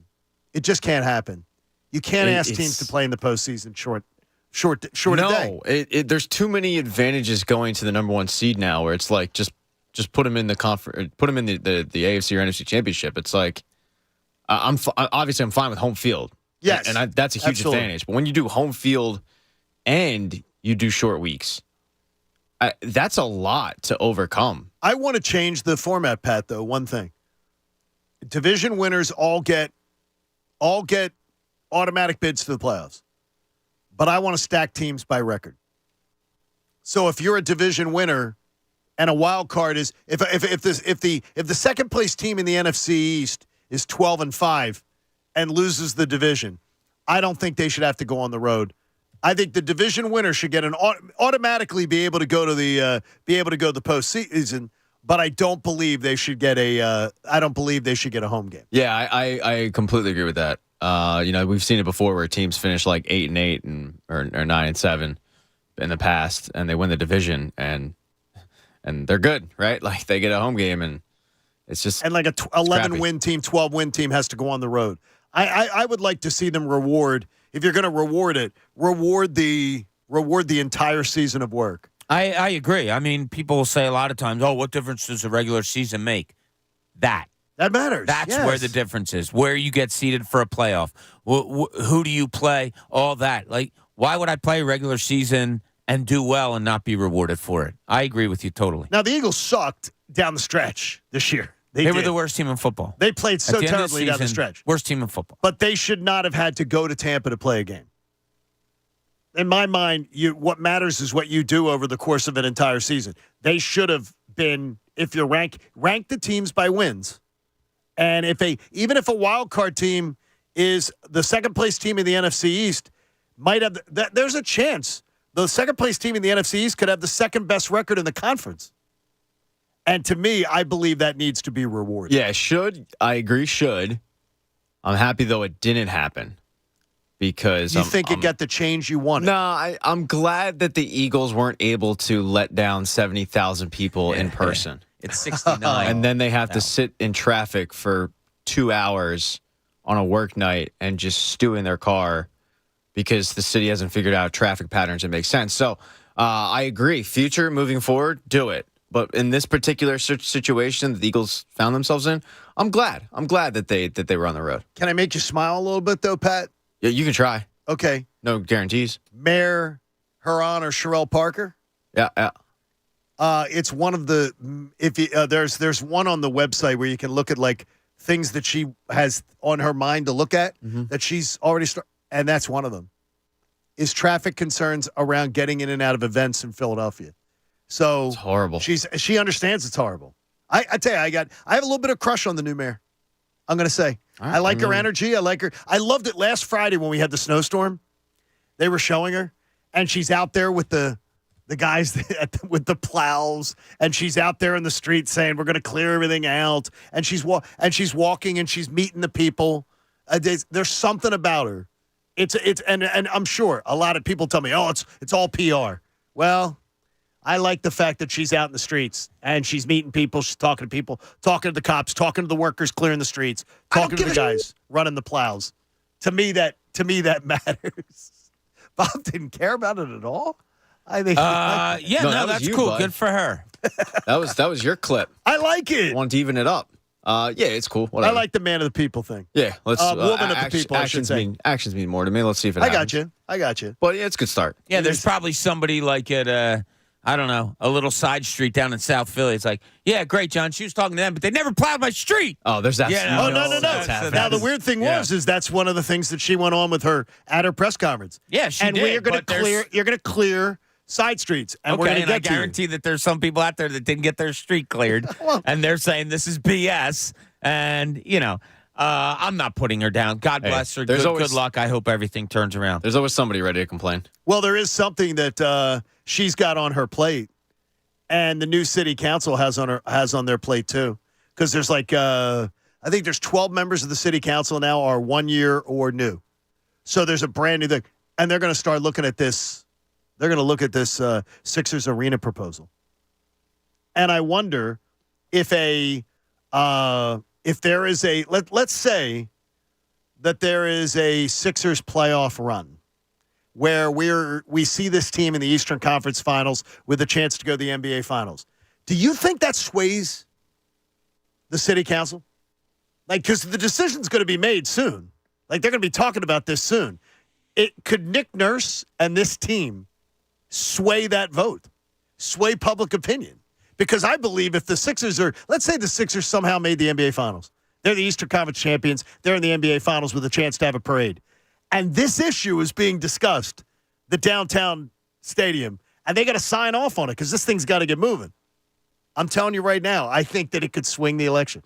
The vote, I should say. Well, look at it this way. Are people not going to want it there because they won a championship? You know what I mean? Like, are people going to say, oh, my God, that Sixers team did very well. All the more reason we don't need them down in Center City. Probably not. Like, that's how I always look at things. You look at it that way. Oh, yeah, it's going to garner more votes. Or is it going to garner more votes for them? It's not going to deter people from voting for it, I would say. It certainly wouldn't. Maybe it stays the same, but it's not going to turn it the other way. So I see both, and I see both sides of it. Like so do I. And we had David Edelman on, who is behind the project to move the Sixers down to where they're going. We had him on the other night when we did the Sixers Gala. And, the impressive thing, I'm not saying whether I'm for it or against it. I don't know yet. I have to dive deeper into it.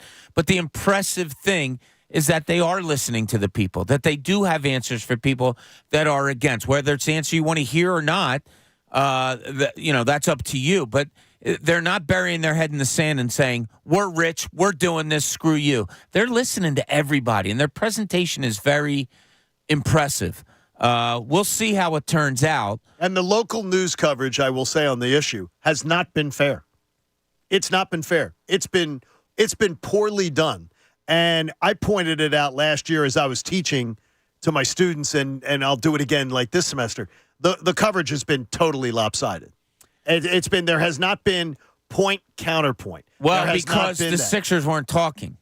Well, there was a time there, a long time there, and when you first brought this up, I was reading all the stories, trying to reach people from the Sixers side was unsuccessful. They had no comment. So I don't think it was unfair. I think it leaned more towards having, having the side of one side talk to you about it and the other side not talking. I can't write a full story of saying they had nothing to say. Like, I know that I'm torn on a couple things. One of the things that I love the sports complex. I love the stadium complex. I think it is brilliant. I think it is done better than other sports cities. As I've sat at the MetLife trying to get out of that parking lot, it's one of the reasons why I'm not going to go to the outdoor game. Not only is I'm afraid of it being like 10 degrees and at night with a 10-degree wind chill for that game. Getting out of Giant Stadium is always one of the biggest pain in the butts that I've ever seen. The only thing worse I've ever done in a car than getting out of there was either Washington or if you've ever gone to Foxborough. And I've only been once. MetLife isn't downtown. It's not. No, that's what I'm saying is that, though, as far as there are issues. I love our stadium complex because it is a better situation than those. And it's still not good, like getting in and out traffic-wise. But I love the atmosphere. I love the game day. I love the fact that you can park all the cars that you can park down there. But I would love it. I think I'd love a downtown stadium. I think I'd love it. I think it would change. I think it would change, and I do think it would change downtown. And in the NBA, it has changed downtown for the better in many, many cities. All I cared about was. I'm sorry. Go ahead, Pat. Well, sorry. Just no taxpayer money. So and they're not doing it. That's enough for me, right? Yeah. If you want to pay for it, hey, go ahead. Be my guest. If I don't have to pay for it, what do I care? Knock it down, build it up, do whatever you want. It's not my money. Yeah, I mean, it's not like I own that property, so go ahead. When I said that, when we had David Edelman on the other night, and I said to him, I'm one of the few people that can say I've been to every NBA arena, and most are downtown. I think there's only one, Oklahoma City. He said 27 out of 30 are downtown. That's amazing. Yeah, and people make it work and figure it out, and it could work here. I've seen, like I said, I'm lucky enough to have been in every NBA arena. I know exactly where they all are in comparison to downtowns. It absolutely can work. Do the people of Philadelphia want it? I don't know. And that'll come out to play, and we'll figure it all out. Yeah. The newness of it does intrigue me. Thinking of going downtown for a game. of being able to, hey, let's hit a happy hour or something at a variety of different places, and then walk into a Sixers game. That's kind of cool. So yeah, I see the pros and cons of both ends. Yeah. Yeah, I mean it's something that we'll be following as this playoff season goes, because we're gonna know about the project, approval or not, most likely before right around the same time that the Sixers could be trying to win an NBA championship. Which is amazing. Like you're coming to completion of a decision of a project that is still 8, 9 years away.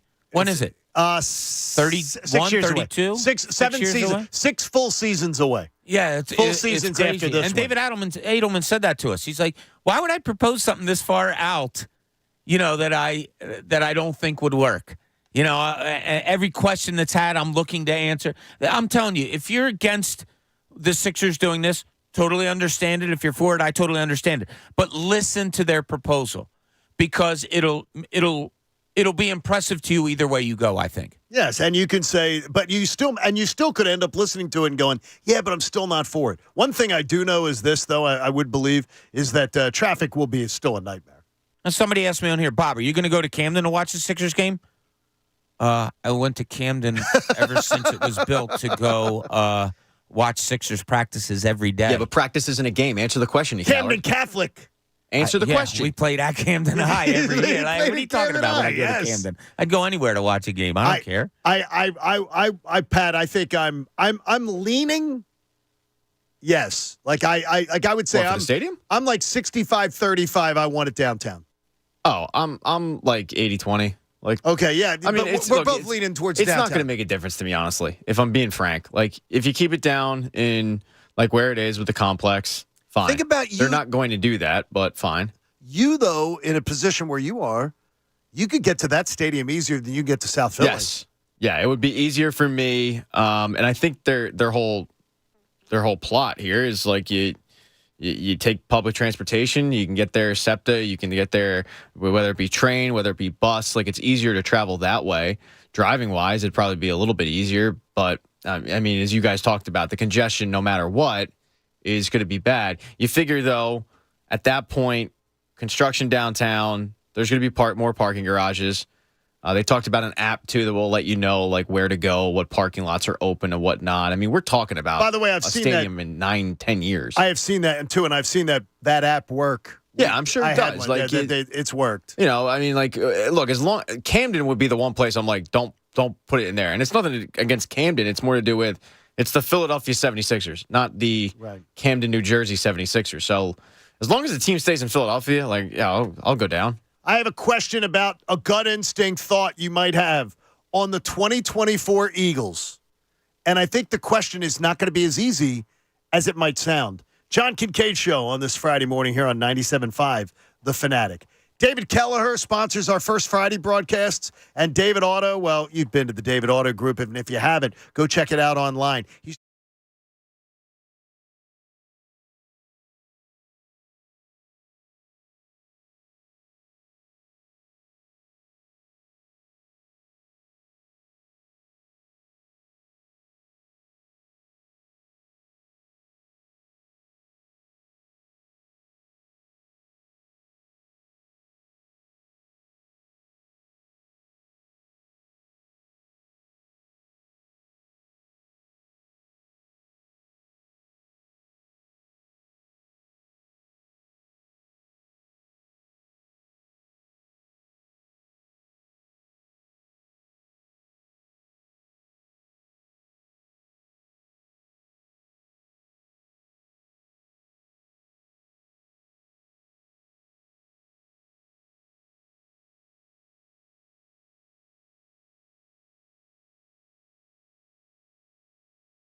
TheFanatic.com.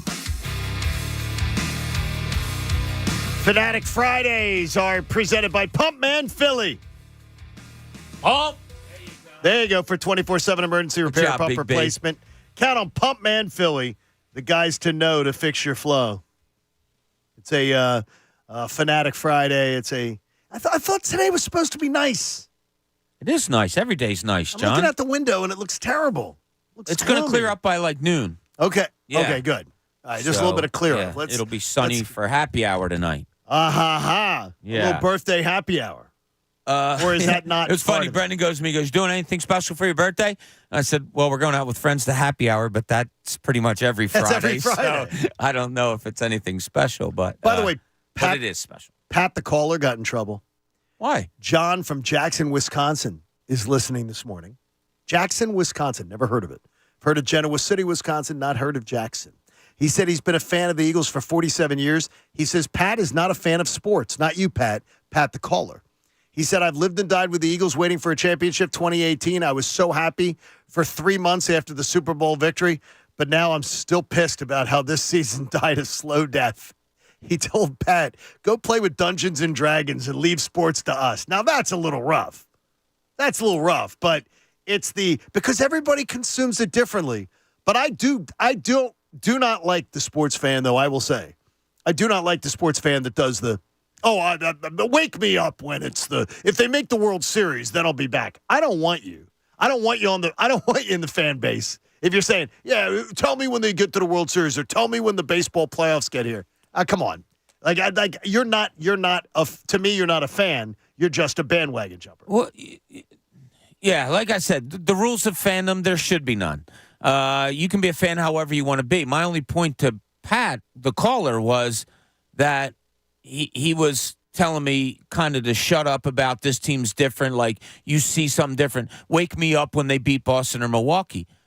Okay, but they've already beaten Boston and Milwaukee this year, by the way. Well, the way I consume sports, and I understand that. Yeah, I understand your frustration, Pat the caller, but to not dissect and dive into a season because you're so ticked off that it looks like they're not going to get past teams, I enjoy looking to see how they either may or may not get past those teams. I take as much pleasure in, like Pat the caller basically to me was saying, shut up, you're looking at it with a slanted eye and whatever.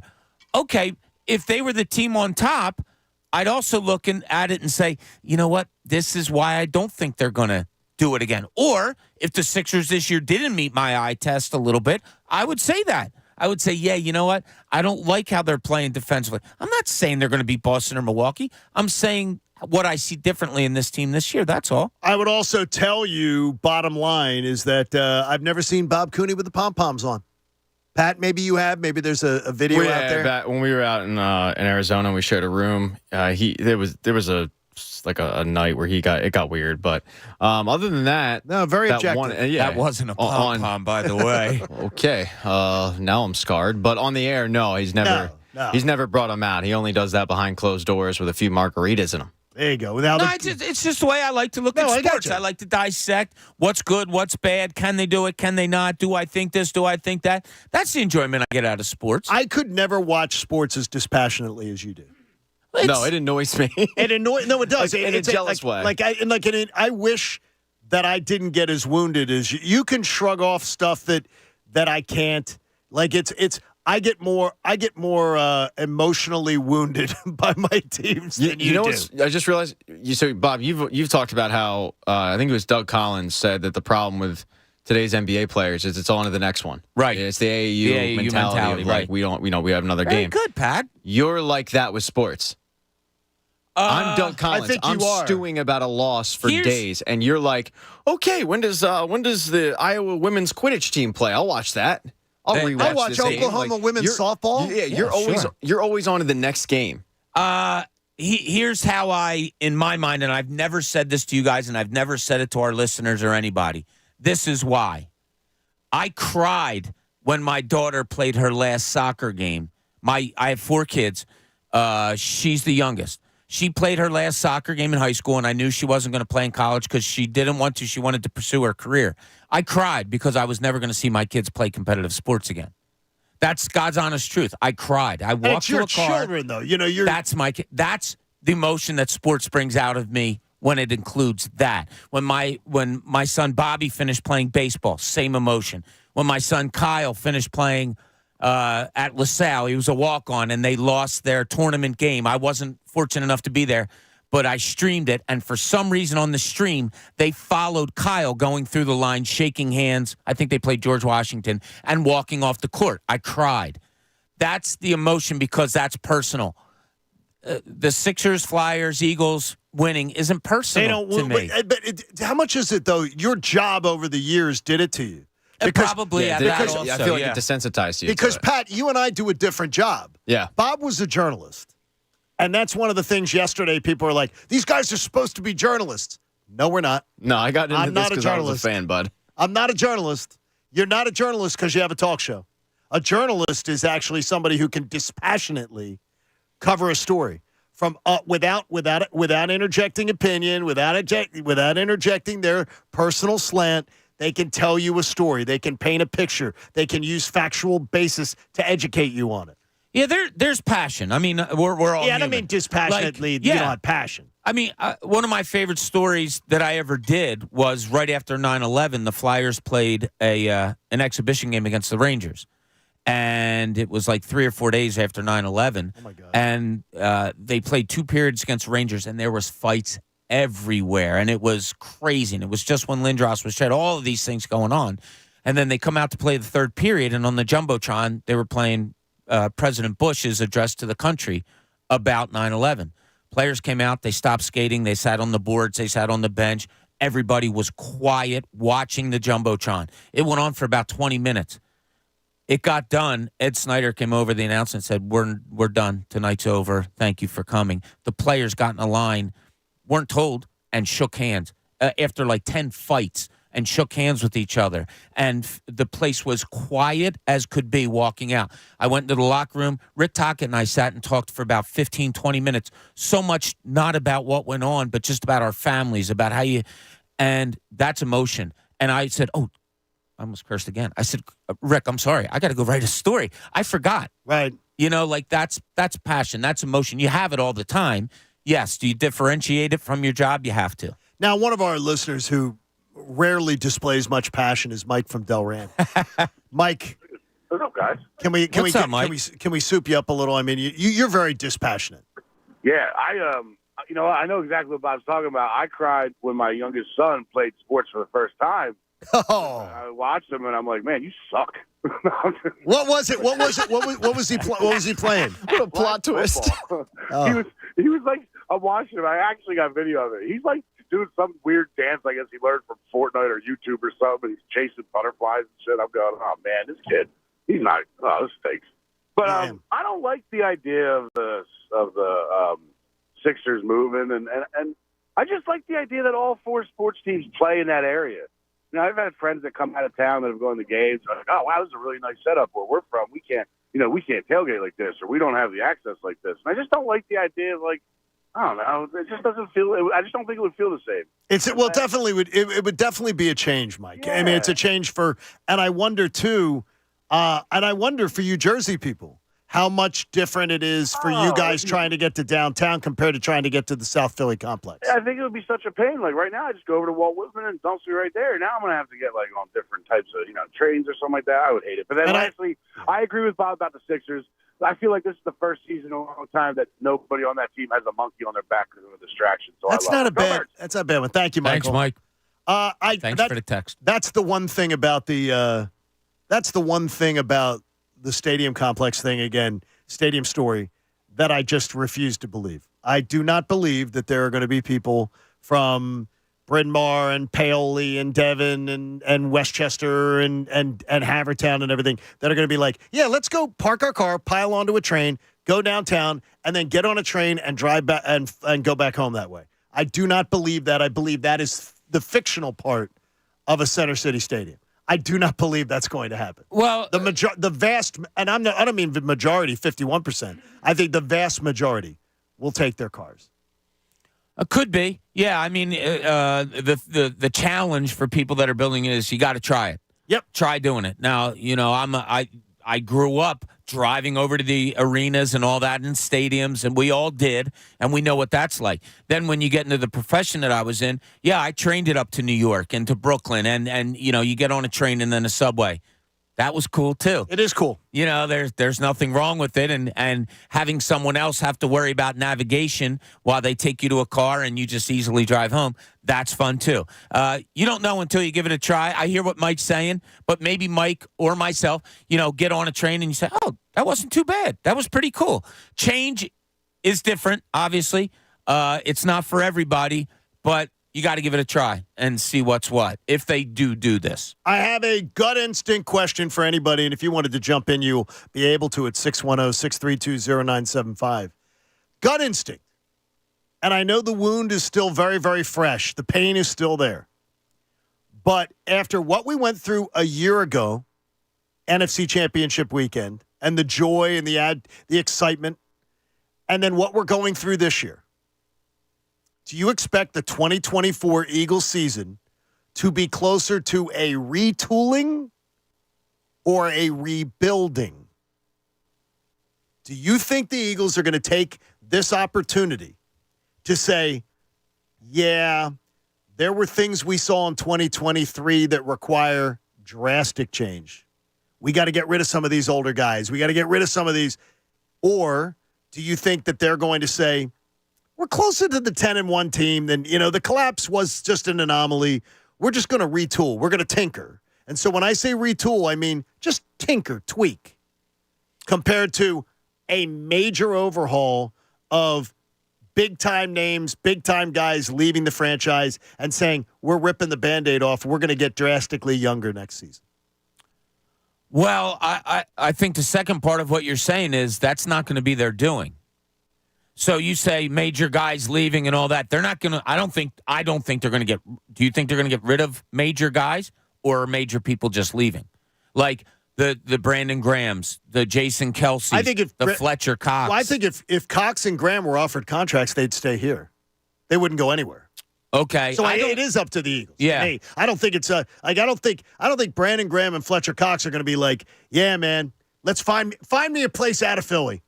Get me to another franchise. I want to, like Fletcher Cox, I want to finish my career as a Jacksonville Jaguar. Yeah. No, I think that it's up to the Eagles whether they come back. It's a great question. This is a great question. And I'm diving into it because I love this question so much. So is that rebuild? Is losing a Fletcher Cox or a Brandon Graham major for this team? It's major for the organization because of what they've given. But looking just on the field, Fletcher Cox had a good season. He's 34 years old or whatever. Same with Brandon Graham. Is that a major loss for this team? If this franchise loses Kelce, Cox, Graham, maybe even and maybe then rips off the Band-Aid of a Bradbury June 1st cut or something like that. Pat, I think it's a culture shock. I think that's what would concern me. It is because I don't know who's ready to lead. Who's ready to lead that team? Yeah, that's a definite changing of the guard for sure. I mean, your elder statesman at that point's Lane, but he might. And he'd be on 1 year, right? 1 or 2 years left. You'd hope at that point, though, that guys like Maddox and Goddard, who have been here since 2018, can kind of take the next step in the leadership mold. I mean, the guys we're talking about have been here for a decade plus. That's not easy to replicate, and that's not easy to replace. You have to literally replace it with longevity, which means you got to be a good player. I don't know a lot of teams that have a leadership core like the Eagles do.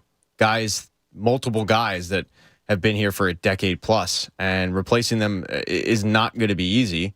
I'd bring them back. I don't think Brandon Graham's going to be too expensive. Fletcher Cox will probably want to get paid. So you want to continue on with that?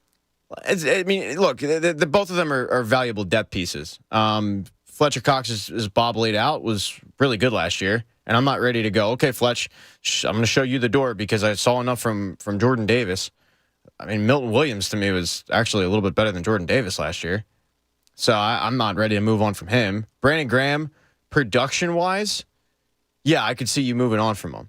But as a locker room situation, I equate it to bringing in Hugh Douglas in 2003 just to kind of be a positive ambassador. Bring him back. Yeah, like have a good voice in the locker room. And when you hear guys talk about Brandon Graham, you need a Brandon Graham. Like I equated Brandon Graham to our Bob. Like every time you see Bob, it's smiling, he's happy, doesn't matter what happened. Like he's in a good mood. You need a guy like that at your work environment because no matter what you're doing for a living, there are just some days you don't feel like going in. But it makes it easier when you've got a guy like Brandon Graham in there. And if he's not going to cost a lot of money, yeah, bring him back. Yeah, I mean, to me, here's my thought on it. If it's just a tweak, a tinker, it's going to be a mistake. If it's, I believe there needs to be some ripping off of the Band-Aid with this roster, and they need to get, to me, drastically younger and some new blood, new energy. Even though I understand, in the short term, you may pay the price with leadership, a lack of veteran leadership. I believe it's a mistake if they just say, we can tweak this thing and it'll be okay. It depends how you define it. I don't have to do much to the offense. You got to get a new right guard because you're probably moving your right guard to center if Kelsey is indeed retired. So there's not much going on there. So that's even less than a tweak. Defensively, you need to improve. Whether that's a rebuild or a tweak, it probably depends on definition. You need that linebackers. Secondary needs huge help. Yeah, it needs help. But I'm not. Am I tearing it apart? I mean, Bradbury and Slay are getting towards the end of their careers. That's not really tearing it. To me, I'm not disagreeing with you, John. I'm just wondering how people would define it. That's not. You need to improve there. You need to improve the safety position. You need to improve the linebacker position. So to me, rebuild would be I'm getting rid of what's there to replace with. I think, wow. I just think you have to improve. I think it's a complete retool, not rebuild. Rebuild to me is you have to replace these guys externally. They're in a retool situation. Like James Bradbury is a good example. I expect James Bradbury at this point to get cut post whatever the June 1st. Yeah, June 1st. Because they signed Isaiah Rodgers. They've been stashing him for a year. I mean, you can bet on him being a part of the team. Yeah, they have kind of a built-in succession plan with James Bradbury or Darius Slay. If one of those two fell off, which Bradbury fell way off, then you had a replacement, and they do for next season. If they don't want to go that route, I mean, they drafted Keely Ringo and they are high on him, so they have internal candidates that could take over. Cam Jurgens for a Jason Kelsey. The positions that you would need to, completely overhaul, it would be like if Lane Johnson decided to retire. You don't have a succession plan in place for right tackle. Now you have to address that in the draft. That to me is a complete overhaul. But I think for the most part, the positions we're talking about, they have in-house candidates that can replace those guys. There were 5, by the way, Jeff, one of our listeners, Jeff Undercover, says there were 5 starting outside cornerbacks in the league that were 30 years old or older. 5? And the Eagles had 2 of them. Yeah, how about that? And I said it from last summer. That was the biggest. I thought that was the biggest mistake they made. That you went with the oldest cornerback tandem in the NFL, and that was so anti what the Eagles do. That was so anti, as I say, DNA. That was so anti their DNA. Don't double down on old players. You got to cut. You got to say no nostalgia. Let's move. Yeah, but it was more than nostalgia. Those two had probably their best seasons ever. Yep. That's hard to move on from when a guy has his best season ever. Yeah, I can look at age, and I understand, and good for you for seeing it, John. But I don't think I could have. They had their best seasons maybe in the NFL, those two guys. Do I look at it and say, yeah, but they're 30-plus, you're out? Or do I look at it and say, wow, we hit the fountain of youth. Let's ride that for another year. I didn't. Good for you for seeing it. I didn't. I didn't even think age had as big of an impact as the scheme did. I still contest that. So do you believe that I think Vic Fangio will get a lot more out of those two? I think Vic will get a lot more. I think you'll see a more Darius Slay-like performance next season. I don't expect Bradbury to be here. Yeah. He was just... He really did look like he fell off a cliff, but if they do bring him back, yeah, I'd expect a better performance. There were too many guys under Desai Patricia that just went Cratered. they just forgot how to play the game of football. And Avonte Maddox comes back, he looks lost, and Josh Sweat doesn't have a sack for 2 months, and Hassan Reddick is 1-on-1, and he doesn't really have a sack. And there are too many guys that all of a sudden it's like, oh, well, what am I supposed to be doing? But there's a very good chance that John, you're right. It may be just Father Time. He's undefeated. Andrew joins us. Andrew, good morning. You're on the Fanatic. Good morning, gentlemen. How are you? Good, buddy. So I'm looking at this as a rebuild, because rebuilding, you are bringing in new pieces to rebuild the structure. You're building it. You're bringing in an OC. You're bringing in a DC. You're bringing in, hopefully through the drafts or free agents, maybe linebackers or new pieces that can help rebuild this organization from what it was not last year. And, obviously, with the 70 sacks we had last year versus 40 we had this year, you can't retweak it to try to get back to 40 sacks. You got to rebuild it and rebuild your defense to get back that number of sacks that you had a year ago. So to me, I feel, in my opinion, it's a rebuild, because you're building up pieces that you didn't necessarily have this year. Are you ready to take would you be willing to take a slight step back in 2024 in order for 2025 and 25 and 6 to be better? Does it have to be a step back? I mean, with the new OC and the new DC, depending on what we do in the draft and the free agency, we may take a step forward. Okay, you could, and we'll talk about that all summer, Andrew. And if you're looking at rebuild, John, you have it probably, and Andrew said it without saying it.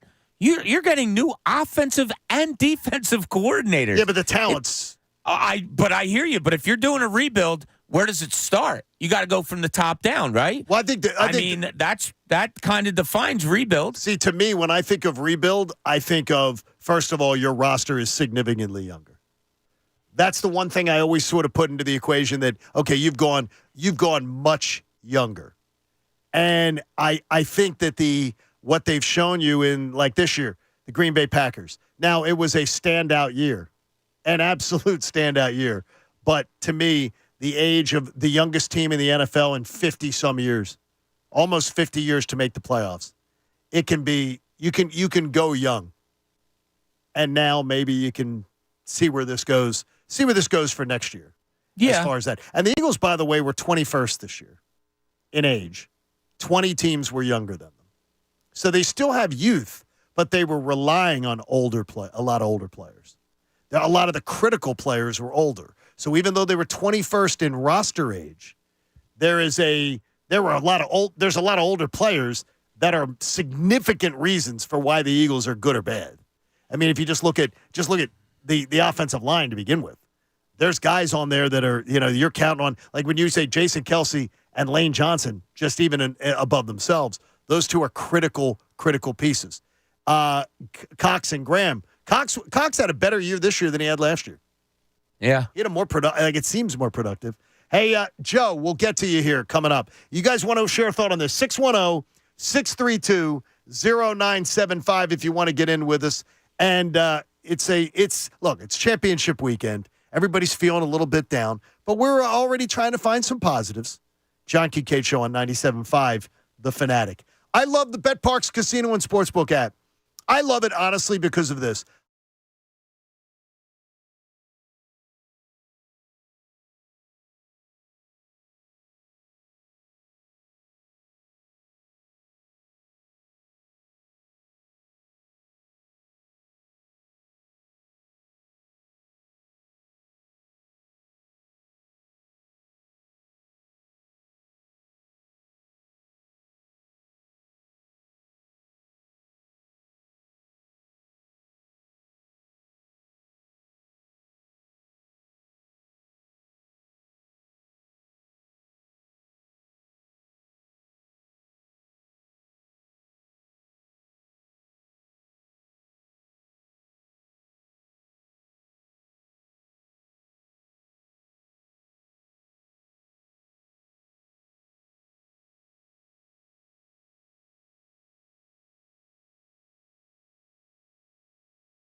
and WPEN HD1 Burlington, Philadelphia, a Beasley Media Group station, broadcasting live from the Comcast Business Studios, powering possibilities. 97.5 The Fanatic and 97.5thefanatic.com. The John Kincade Show with Bob Cooney and Pat Egan continues. 97.5 The Fanatic and 97.5thefanatic.com. Are you surprised that no teams reached out to Pete Carroll reportedly? Are you surprised that Bill Belichick didn't get more interest? That seems to be the big talking points of this coaching cycle, hiring cycle in the NFL. I'm more fascinated by the fact that Mike Vrabel hasn't found a seat yet. I mean, Vrabel surprises me. Pete Carroll does not. They announced right away that he was moving up in the organization, moving up to the front office. He's, believe it or not, like mid-70s, Pete Carroll. You hate to say it, but age has something to do with it. Relatability to players, all of those things, although he seems very relatable. Same thing with Belichick. A little surprised with him. Yeah, but just a little. Because I look at it this way. If I'm a follower of a team, if I'm a fan of a team, does a Bill Belichick hiring really get you going? No. I can tell you right now. It has nothing to do with how great of a coach he is. It's just like moving forward. Do I want a 72, 73-year-older coming in? I don't know. I got a lot of ears and eyes that are the guys who cover that story on a daily basis. Bill Belichick had that job last weekend and blew it. Blew it by demanding too much to come in there and say, I'm going to control this, I'm going to control this, He came in there saying, I'm Bill Belichick. I want to handle personnel, I want to handle everything, I want total control. And the Falcons brass, led by Rich McKay, who heads up the competition committee, Pat, said, you can't give this man that much control. And he lost the job because of it. Yeah. Oh, okay. I bet you Bill Belichick's okay with that. Hey, if they're not going to give me what I want, I'm 72 years old. I'm going all in or nothing. But that's it for him, right? Like next year in the hiring cycle, after a year off, nobody's going to be saying, go hire 73-year-old Bill Belichick, are they? I wouldn't imagine. So, I mean, this is the end of the great, like one of the greatest coaches. One of the greatest coaches. Yeah, I mean, I don't know. Was Bill Belichick, he got done with New England, teams call him and he says, yeah, okay, I'll come in for an interview. And he goes in and does the interview and says, yeah, but give me this, and that. And they say, no, thank you. And he goes, okay. Like that's I don't care. I don't think you're going to bargain with Bill Belichick. Put it that way. No. And he's probably earned the right. And, Pat, it brings us to something, too, quickly that I wanted to get to that you have had on for a couple days on our rundown, the idea of where Andy Reid sits in this whole. I wonder if Andy ends up winning another Super Bowl, where does he rank in the pantheon of all-time greats? Because you could really make the case, if he wins one more, that he is the best ever. I could make that argument. Pat, I think if he goes to another one, I think I'd be willing to hear that argument today. Now, like if he wins on Sunday night. For anyone that scoffs out there, what I just said, think about this. Andy has coached for 2 organizations. He has found 2 franchise quarterbacks, the first being Donovan McNabb. He could have taken Achilles Smith. He could have taken Dante Culpepper. He could have taken Cade McNown. He took Donovan McNabb and developed him into a franchise quarterback. He then proceeded to win and rehab Mike Vick's image and win with him quite a bit. Then he goes to Kansas City, and he's got to do it all over again, and he manages to. And he won with Alex Smith, too. Yeah, he got to the playoffs, got to the playoffs with Alex Smith, drafts Pat Mahomes, sits Pat Mahomes, which I think is forgotten a lot of times. He sat for an entire year, and then brings him on, and he's an MVP. And the fact that he's done it with 2 organizations now, he's won 2 Super Bowls. For this tenure, too, right? He's been to multiple championship games. He's been to, 3 Super Bowls? So if he wins, it would be his 4th. Look, nothing against Bill Belichick. He's probably right now, he is, but he did it with Brady. And if you take Brady out of the equation, and I know that's like saying, Mrs. Lincoln, how was the play? But if you take him out of the equation, Bill Belichick has failed. He wasn't a very good coach in Cleveland. You're right. And in New England, he inherited Drew Bledsoe. And then post Brady, it hasn't worked well. No. So look, you can't ignore the Tom Brady factor. I get that. But if you take Brady out of it, Brady proved he can win without Belichick. Belichick has not proved he can win without Brady. And because of that, I go, Andy's resume, albeit not having the Super Bowls, which is the ultimate prize, but when you look at the body of work, it's almost as impressive, if not more, because he did it with 2 organizations and found 2 franchise quarterbacks, and we know how hard that is. I think it's more impressive. Counterpoint. Yes. Okay, go ahead.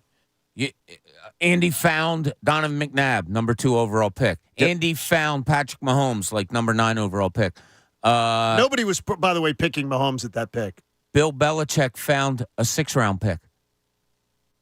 Mm-hmm. So I'll count. By accident. I don't care. Yeah, but He made him the best. He became the best quarterback, the best NFL player of all time. If you're countering with, well, Andy Reid found Donovan McNabb and made Patrick Mahomes, that you lose that argument off the bat. I don't think I do, because I think it's way more impressive to hit on your first-round picks than throwing darts at the board in the 6th round. Now, you end up getting the greatest of all time, and I mean, there's something to be said for that. Like, you evaluated him. He lost his job in Michigan. And they weren't considering playing him at all. But, yeah, I mean, he gets in. He gets in because of an injury. Drew Bledsoe got Bledsoe, injured. That's the only reason he got in. And he takes the job. Like, there's no denying that, but it's really easy to mess up drafting a quarterback in the 1st round. In 99, we saw like 5 teams do it. In 2000, 6 teams passed on Brady. So, Pat Mahomes, as he said, like nobody was taking Mahomes. That was where thought he of as a took reach. He was I think a it's first-round quarterback. He was, but it was considered a reach that he took him when he did. Okay, so here's the impressive thing about Mahomes. Yes, he's a first-round quarterback, but it's also the day and age where teams will get so thirsty for a franchise quarterback that they reach and they'll take Christian Ponder in the 1st round.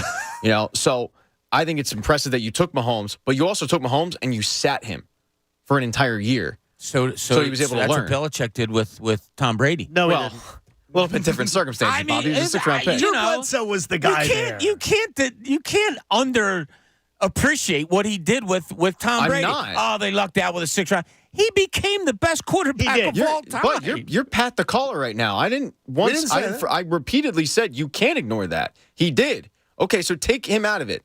Take those years of Brady out of it. He's been a head coach for a long time in the NFL. What has he done? He drafted Mac Jones in the 1st round. Hasn't worked out. Cleveland. Cleveland was a disaster. Not as a disaster, because he had a playoff season in there. He ran himself out of town by being a JO. Yeah. Honest question. Yeah. And I'm not going against you, Pat. Honest question. How many did New England win with him, with Belichick? 6? 6. Okay. But my point is, you can make the case. I'm talking this out with you. I'm not we're going to talk it out. Just me and you. So Andy has 2. 2. Wins another one. He went to, and he lost 2, right? Well, yeah, he lost one with the Eagles and one with the Chiefs. One with the Chiefs, yeah. It's interesting. My only argument against you was, like, let's not downplay the Tom Brady thing. And I know you said that. Yeah, and you can't ignore it at all. That's the elephant in the room. Yeah, there is one thing, though. The best. Yeah, it's but pretty good question. My whole point is, like, you could very well make the case that Brady made Belichick. Tom Brady was not sniffing the field till Bledsoe got hurt. Yeah. It wasn't like Bill Belichick goes, man, I know what we got in this kid. He's going to push Bledsoe for the job. I mean, Bledsoe was the guy. It's similar to Kyle Shanahan. If Kyle Shanahan tells me he knew what he had in Brock Purdy, I go, bud, you drafted Trey Lance. Correct. Like, you didn't know what you had. You threw darts at a board and you got lucky. And that happens, by the way. That happens a lot, and, good on you. But I think after Brady goes down to Tampa, wins a Super Bowl, and Belichick is scrambling to regain any sort of form and semblance to what his teams looked like under Brady, you could make the case that if Andy were to go on and win another Super Bowl, even though it's 6-3 at that point, the more impressive resume might be the guy who's done it in multiple locations instead of a guy who did it with one quarterback. There's a guy on our, real quick, John, a guy on our YouTube, Dave P., makes a good point. Belichick couldn't build a new team in New England, obviously with that after Brady. Why would he be successful elsewhere? That's your argument for Andy Reid. You know, he went other places and built team. He Yeah. built a Yes. team here. He Yeah. went to Kansas City That's and built that. that's my main That's a argument. great point. That's my main argument is like if Andy Reid was still in Philly and he had won 2 Super Bowls and We've been to a couple more. no, like you go to another place and Yeah. you prove that it's not a fluke. Now, Fairless Dave says, Bob, you don't always have to take the other side. Jesus. Well, It's a Fairless Dave. conversation, man. Like this Fairless Dave, I told you before. No, Dave? All right, let's just sit here and I bring told up you that's my topics and we burner all account. say, okay, I agree. I mean, is I'm not like it if disagreeing with you. I'm just talking to you If it's about my it. topic, I would enjoy that. I'd enjoy if you just agreed and didn't fight me on it. if Bob, Love you, Bobby. let's put it this way. I love this conversation. That's what it is, a conversation. Well, That's why I'm not disagreeing with you. Are I'm, you I'm rooting- having a conversation And I bring with it up you. because look, 6-2. Any way you slice it, there's a clear winner in that argument. 6-3, it's very similar to the LeBron and MJ argument. Like, the more rings that LeBron gets, it's like, okay, at what point does he overtake it, even though he's not going to reach 6 championships? And at what point does Andy overtake it, knowing that he's not going to reach 6 Super Bowl rings? Well, the one thing I would say to you is that's where you pissed me off earlier today. What? What did I do? I don't want Andy to get another one Why? because I love Andy Reid. Andy Reid's my favorite coach of all time. Favorite coach of Yeah, all mine time. too. And to me though, I don't want him to get another one. I think it's gonna really drive me nuts if to think, oh geez, like we came so close so many times. We didn't get that run with Andy. And Andy admits, by the way, that he learned a lot from mistakes that he made in Philly that helped him to be a better coach in Kansas City. This time around, he was better off the second time around.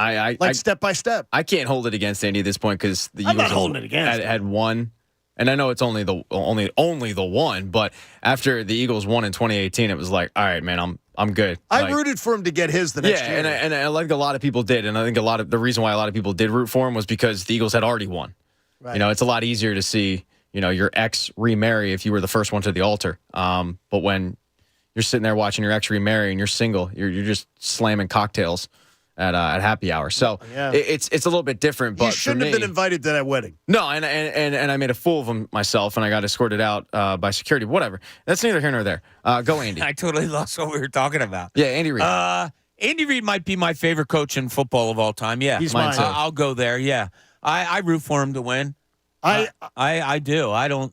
This is great. That's a great conversation, Pat. What's cool too is you have Andy going against one of his guys from his coaching tree, Yep. John Harbaugh, and that's also a testament to Andy a little bit. And remember, Harbaugh said to him in one of his exit interviews at the end of the year, the story was, at the end of the year, Harbaugh came to him and said, look, I got some talk. He got 2 interviews for a head coaching job as a special teams coach. And he went to Andy and he said, I'm getting some pushback because all I've been is a special teams coach. And Andy said, well, let's see what we can do about Yeah, that. he moved him to secondaries coach. And he was a D-backs coach or Yeah, something? D-backs or Yeah. secondary. And he said, one of the let's two. do that. We'll make his and he did that for him to cultivate that. Yeah. And Andy saw it in John Harbaugh what John Harbaugh became. And that's pretty awesome. Hey, the 9 o'clock hour is brought to you by the Bagster. It's a dumpster in a bag. You can get yours today at Home Depot and Lowe's. And for details, go to Bagster.com. So you don't buy any of this. Now, look, I don't buy much out of Pro Football Talk because I know Mike Florio a little bit. But I would say that you buy any of the chatter that there are people that whisper that Andy could hang it up sooner than later. Doesn't He seems like a appear young man me. to me still. Yeah, He doesn't come off old. No, and the battles that he's gone through in his personal life, away from Sure. the football field, then he still comes back to it all. I never think of that with Andy Reid. Like, is it time? Is it time? I looked up his age the other day. What is he, 65? 65. Yeah, I thought he was a little bit older than that. I mean, 65. How do you keep yourself young in the eyes of an Andy Reid? It's probably coaching football. His players seem to love him. Like you see it in the commercials where he does the commercial with Patrick Mahomes and he is laughing off script, but they keep it in there because it's probably the way Andy Reid is. Like for those behind the scenes, Andy Reid was a really cool dude and funny. And, just the person you see a lot of times behind a microphone at a press conference isn't the guy. I think he loves coaching. I really do. And, this is no personal information. I think he just loves coaching. And no, I'd be surprised if they won and he stepped away from the game. Yeah, I would. I'd be very surprised. I'd be bummed. Because he's great. He is to me, he is a football. He's a football icon, and we had him in this town, and he helped. I still believe everything that happened today, everything that's happened since Andy Reid is all because of Andy Reid. Is that the foundation that he laid has allowed everything else to be built upon it. Yeah, and there were other people that were involved. Sure. That helped to lay that foundation. But I think he taught Jeffrey Lurie what it takes to win. I think he taught Jeffrey Lurie kind of things you maybe look for in a coach. It just popped into my head. Some of the people on YouTube like to call me Uncle Bob. Like, the uncle. Like, and they say it, I think, in a nice way. Yes, and it makes me feel good. I just thought of that. Andy's that. Andy Reid is Uncle Andy. Yes. He really is. He's that guy that you can't root against, that you probably want to beat, but you can't root against him when he's anywhere else. I remember the topic conversation coming up when he won his first Super Bowl. Are you going to be mad if Andy wins, or are you going to be happy for him? I think overwhelmingly, I don't think you were here yet. No, then. I wasn't here yet. Because overwhelmingly, right, Pat? Everybody was, no, we want to see Andy win. For the most part. There was a couple curmudgeons, but yeah. Yeah. I mean, I do believe that the foundation that he was most responsible for what we enjoy as Eagles football today. Because I never enjoyed Eagles football the same before him. And even the Dick Vermeil, when I was a kid, the Dick Vermeil thing seemed like a flash. Like it was a couple years. Yeah, and we were young. And then Dick Vermeil, and then Dick Vermeil walked away young. Yeah, he was burned out. And he was burned out. And then he ends up coming back, 20 years later to do something, which was amazing. And it's one of those things where it's sort of like the Dick Vermeil thing with Kurt Warner. I look at the Tom Brady-Belichick thing, putting a bow on this thing. I look at the Tom Brady-Belichick thing like that. Dick Vermeil fell into Kurt Warner.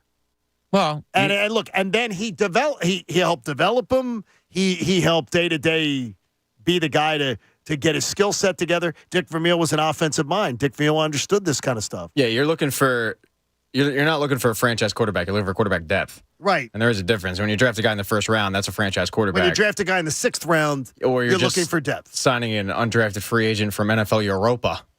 It was playing for the Rhine Fire. And he was working in the supermarket. That's not mentioned enough. Stock and shelves. I've never really heard that story enough. Crazy. It is one of those things. Man, they should highlight that more often. Hey, Fanatic Fridays brought to you by Pump Man Philly. Pump. For 24/7 emergency repair or pump replacement, count on Pump Man Philly, the guys to know to fix your flow. If you were starting a football team, yes, and you had the choice of a head coach, am I the owner? Or am I the G? Like, what am I? I'm the you're owner? just John Kincade sitting I'm John next Kincade to me, shooting the stuff. Okay. If you had your choice of any coach in the NFL right now to start your football team, who would it be? I'm a huge Tomlin guy, even though he hasn't had as much playoff successes. I love stability. I value stability. I value putting the foundation down. I think I'd go Tomlin. How about you, Pat? Starting a football team, Pat, you can pick any head coach in the league that you want before of anything else. We're not talking what kind of quarterback, anything you have. Who's your guy? I might go Harbaugh. Which one? Because now there's two? John. It's a good question. I might go Harbaugh. He's young, but he's also proven quite a few times with multiple quarterbacks now that he can win. He can identify talent. So I'd probably go him. And he's never been a guy who demanded – John Harbaugh's never been that guy who demanded total control of personnel, total control of, like, I need to call every shot. He's a good leader, just stable. I'll tell you, if it wasn't for Andy's age, I probably would have picked Andy. I was just going to say, we just had a 10-minute conversation But it's 65. about whether Andy Reid is the best coach of all time. Like, I don't know and if he wasn't mentioned. I don't know if he's got – you got to factor in when he took over Kansas City and when, Mahomes became Mahomes. And I don't want to think about 68-year-old Andy Reid and we're finally able to. We're right around to turn the corner to start winning. So, and that was my big factor was the age. Yeah, that's what that I was thinking too. Is that I probably can't do it because of the age. Weird how none of us said Sirianni. There's always asterisks, aren't there? Come on. You know, shots Belichick. fired. Yeah, but he had Brady. You know, it is. It's funny. That's a great conversation of sports. I looked at every coaching hire by way so far in this cycle. I don't believe Nick Sirianni would have gotten any of those jobs. I don't believe he would have gotten one of them. Maybe Carolina. Maybe. By the way, they gave Canales, the offensive coordinator in Tampa, they gave him a 6-year contract. Yeah, He's their new coach. He's the next person that David Tepper's going to just drive nuts. Man, they just love giving out long contracts. long-term deals and then firing a guy after like less than 2 years. Now, just throwing it out there. Sports is what? Everything is copycat. Sure, right? absolutely. We talk about it all the time. When the Golden State Warriors were hitting threes at a tremendous amount and winning championships, everybody tried to emulate that, which was ridiculous because they had two of the greatest shooters of all time. But sports is always trying to copy each other. Might the Eagles really be onto something in that, yeah, we're going to get a head coach, but all he does is oversee. The real root of an organization is your offensive and defensive coordinators. Could that be the new thing? Could it be that we're going to see a lot of head coaches that don't have play sheets in their hands, that aren't considered offensive or defensive gurus, that they're just overseers of everything? Well, who would it kind of went into my mind. Well, who would be those guys, though? Like, I'm looking at guys like... Sirianni appears to be one. Yeah, but he wasn't... we didn't know that coming in. Yeah, but when he was hired, he was supposed to be a guy who understood how to run an offense, how to design an offense, and then he proved to us that he didn't understand how to do it. Yeah. Like, he wasn't hired to be that administrator. The reason I ask it is because a lot of people have come out saying, you know, there's a lot of people in the league like Nick Sirianni. I mean, who? What does Mike Tomlin run? He doesn't call the offense. He doesn't run the defense. And they went down the line, specific names. I don't, but they went down the line about 3 or 4 or 5 head coaches that said, you know, they don't do that either. They don't run the offense. They don't run the defense. They're the overseer of everything. But they've also, I don't know. They've also proven, though, that those they're guys, all proven. They've also proven the fact that they can take the hands off and be able to call it. Mike Tomlin gets on I'm trying to think of the offensive coordinator he had. Haley? What, Todd Haley? Was it Haley? Yeah. Like, he would literally, he pissed off Todd Haley because he'd get into the microphone and go, run the effing ball. Or do something. Like, he'd say to the offense coordinator, I don't like the play calling sequence here. Run the effing ball here. Do this. And he'd get in his ear and it'd piss Haley off.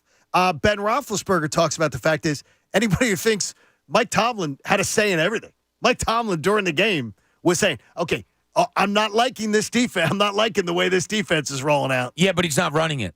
Yeah, but he's telling them what to do. Right, I hear you. That's an overseer. We're not. Yeah, but we're going to have a guy who's an overseer. But we're going to have a guy who's an overseer here who's not going to be doing that. No, he's just going to be looking for flags that don't get called, and then he's going to be running up to the line judge, posing for the cameras, and yelling at the line judge. I don't know that. I don't know if Sean Desai's going to come out in a couple of weeks or Brian Johnson and say, look, for all the people that are saying that he doesn't do anything, he's in my ear constantly during a game. I don't know. Get in with us if you want. 610-632-0975. It's Bobby's birthday. It's a fantastic Fanatic Friday. Brought to you by the Pump Man. John Kincade Show on 97.5, The Fanatic. Oh, it's champion.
Com. The John Kincade Show. 97.5 The Fanatic and 97.5thefanatic.com. Oh, this Friday morning's been a variety of different directions. Championship weekend. John Kincade Show on The Fanatic. A weekend where, again, I was pissed at Pat because when I read yesterday afternoon and Pat was What's new? Pat was like, hey, who you got this weekend? And I've got to tell you, it hurt me. It wounded me a little bit because I thought of where we were, and we started the show there today, where we were a year ago now. And it was funny because Vinny Gallo brought up to me, last year on the show we had the psychic. That's right. The psychic came in on Friday. Do you remember that? The psychic? To predict the game? I don't. I do, yeah. I don't remember the prediction, but I remember the psychic. Yeah, well, he didn't get it that close, but remember he was a bad psychic on purpose? That's right, yeah, he was. Oh, that was, I know why I forgot now. That was horrible. Do you remember the Eagles jersey that he was sporting? An all-time great Eagle that you could never forget. How about that? Number 1 in our program, number 1 on the back of the jersey, Cody Parkey. Cody Parkey. He was wearing a Cody Parkey right. jersey. That should have been our first clue that it wasn't going to go well. It was very fun, though. But I think he was purposely trying to be, Yeah, he tried to be funny. And he failed miserably. Yeah, he tried. Yeah, I remember walking out of the studio and going, yo, dude, really? What was that? He kind of walked out with his tail between his legs. That guy. I hope it's not a friend of your guys, but yeah, he failed miserably. That was a Bobby rough taking no prisoners with the bad psychic. Yeah, he was bad. He was, but we all were kind of ticked how bad he was. Good to hear that you haven't held a grudge. He was awful. I mean, seriously. It's the one thing I'll give you. I tried to find something positive to talk about at the beginning of the show today. I have another one for you. You do? Yeah. Even if things are in a bit of disarray for the Eagles, I think they have an advantage in trying to turn things around for 2024. Because what do we know? The Commanders are starting over with a new quarterback and a new coach. They haven't even named their new coach yet. And they're going to be drafting second in the draft. So you know they're going to be taking the quarterback of the future. So they're going to be starting over. The Giants might go the new QB route also. And they're going to be stuck with Daniel Jones's contract, albatross, around their necks at least for a year, if not 2. Mike McCarthy, the Cowboys decided to have him enter as a lame duck. What could go wrong there? Letting Mike McCarthy, a guy who hasn't had much success to begin with, always tends to win a lot, and then just his teams tend to fizzle out. Now he will go into a lame duck season. So what's it going to be? Every time the Cowboys lose, is Mike McCarthy on the hot seat? Mike McCarthy ready to get fired? The Eagles might be just fine at bouncing back in this thing. It might be just fine. It's hard to take fineness out of others' misery, but I think you're making a good point. And let's add more insult to injury. I saw a couple of reports that the Eagles' new running back next year just may be that Saquon Barkley. That doesn't make me happy. Stop. You're being a curmudgeon. No, I'm not. No. I'm being an injury. I'm being an injury curmudgeon. I don't know. I'm not interested. But I'm the guy saying I don't want to book Avonte Maddox again. I can't do it. I can't count on him. You got to be available. There's guys. Saquon. I'm not taking a shot there. 1 year deal. Oh, I'd be fine. A 1 year deal. I'd maybe be into it. It's good insult to injury though, isn't it? Like he comes in here for a year and gives you even better than what DeAndre Swift gave you. Oh yeah, or something like that. Yeah, I would love that. But I'm just saying insult to injury. Yeah, but you never know. Christian McCaffrey was on your radar as a guy. Oh, he can never stay healthy, and you were right. And he has. But 2 years he has now. For 2 years he's been great. Yeah, so you can't take away the goodness of them as far as performing. If they are there. That's what I like. Yeah, that's a good point, John. It does put them in a spot. Like, when you look at this division just talent-wise, you have to say Dallas and Philadelphia. Yes. And then when you put in the outside stuff that you just incorporated, it probably still is Dallas and Philadelphia, right? Yeah. And more importantly, Dallas is one where, again, I think they've done themselves a disservice by entering into a year with Mike McCarthy as a lame duck. I think it's a mistake. Dallas is already a pressure cooker job. And now you add every single week, the storyline's going to be, is Mike McCarthy? Where's he, Mike McCarthy? Are they looking to move on? Who's Dallas interested in? That I think it could self-destruct them. The Eagles may just do a little, Pat, put a little spackle here, little elbow grease there, and put this thing back together and go back and win the division next year. I don't think it's going to take nearly as much as we might think. And we think it's going to take a lot because of how it ended. But yeah, I think you're right. The division's pretty much dreck. It's gross. So you got to battle with Dallas. They've got, as you said, lame duck coach. I haven't checked their cap situation, but I'm not really all that concerned going into next season if they can hire a competent offensive coordinator and right this ship. I'm more concerned with what happens next season if they start to tailspin a little bit. That's what I'm concerned about because I don't know how they fix it. The head coach has proven he can't do it. Well, the head coach would be gone if they tailspin. If they tailspin, he's gone. You think he's gone in season? No. I think he'll be gone at the end of the That's my point. So you kind of just wasted 2 years. Yes. Because you wanted to die on Sirianni Hill. I don't want to waste 2 years when the window is very much open. And I think they would be wasting it. I don't think it was smart to bring him back. To bring Nick Sirianni back. I do not. The Maya Angelou line always just rings true. When someone shows you their true colors, believe them. I don't.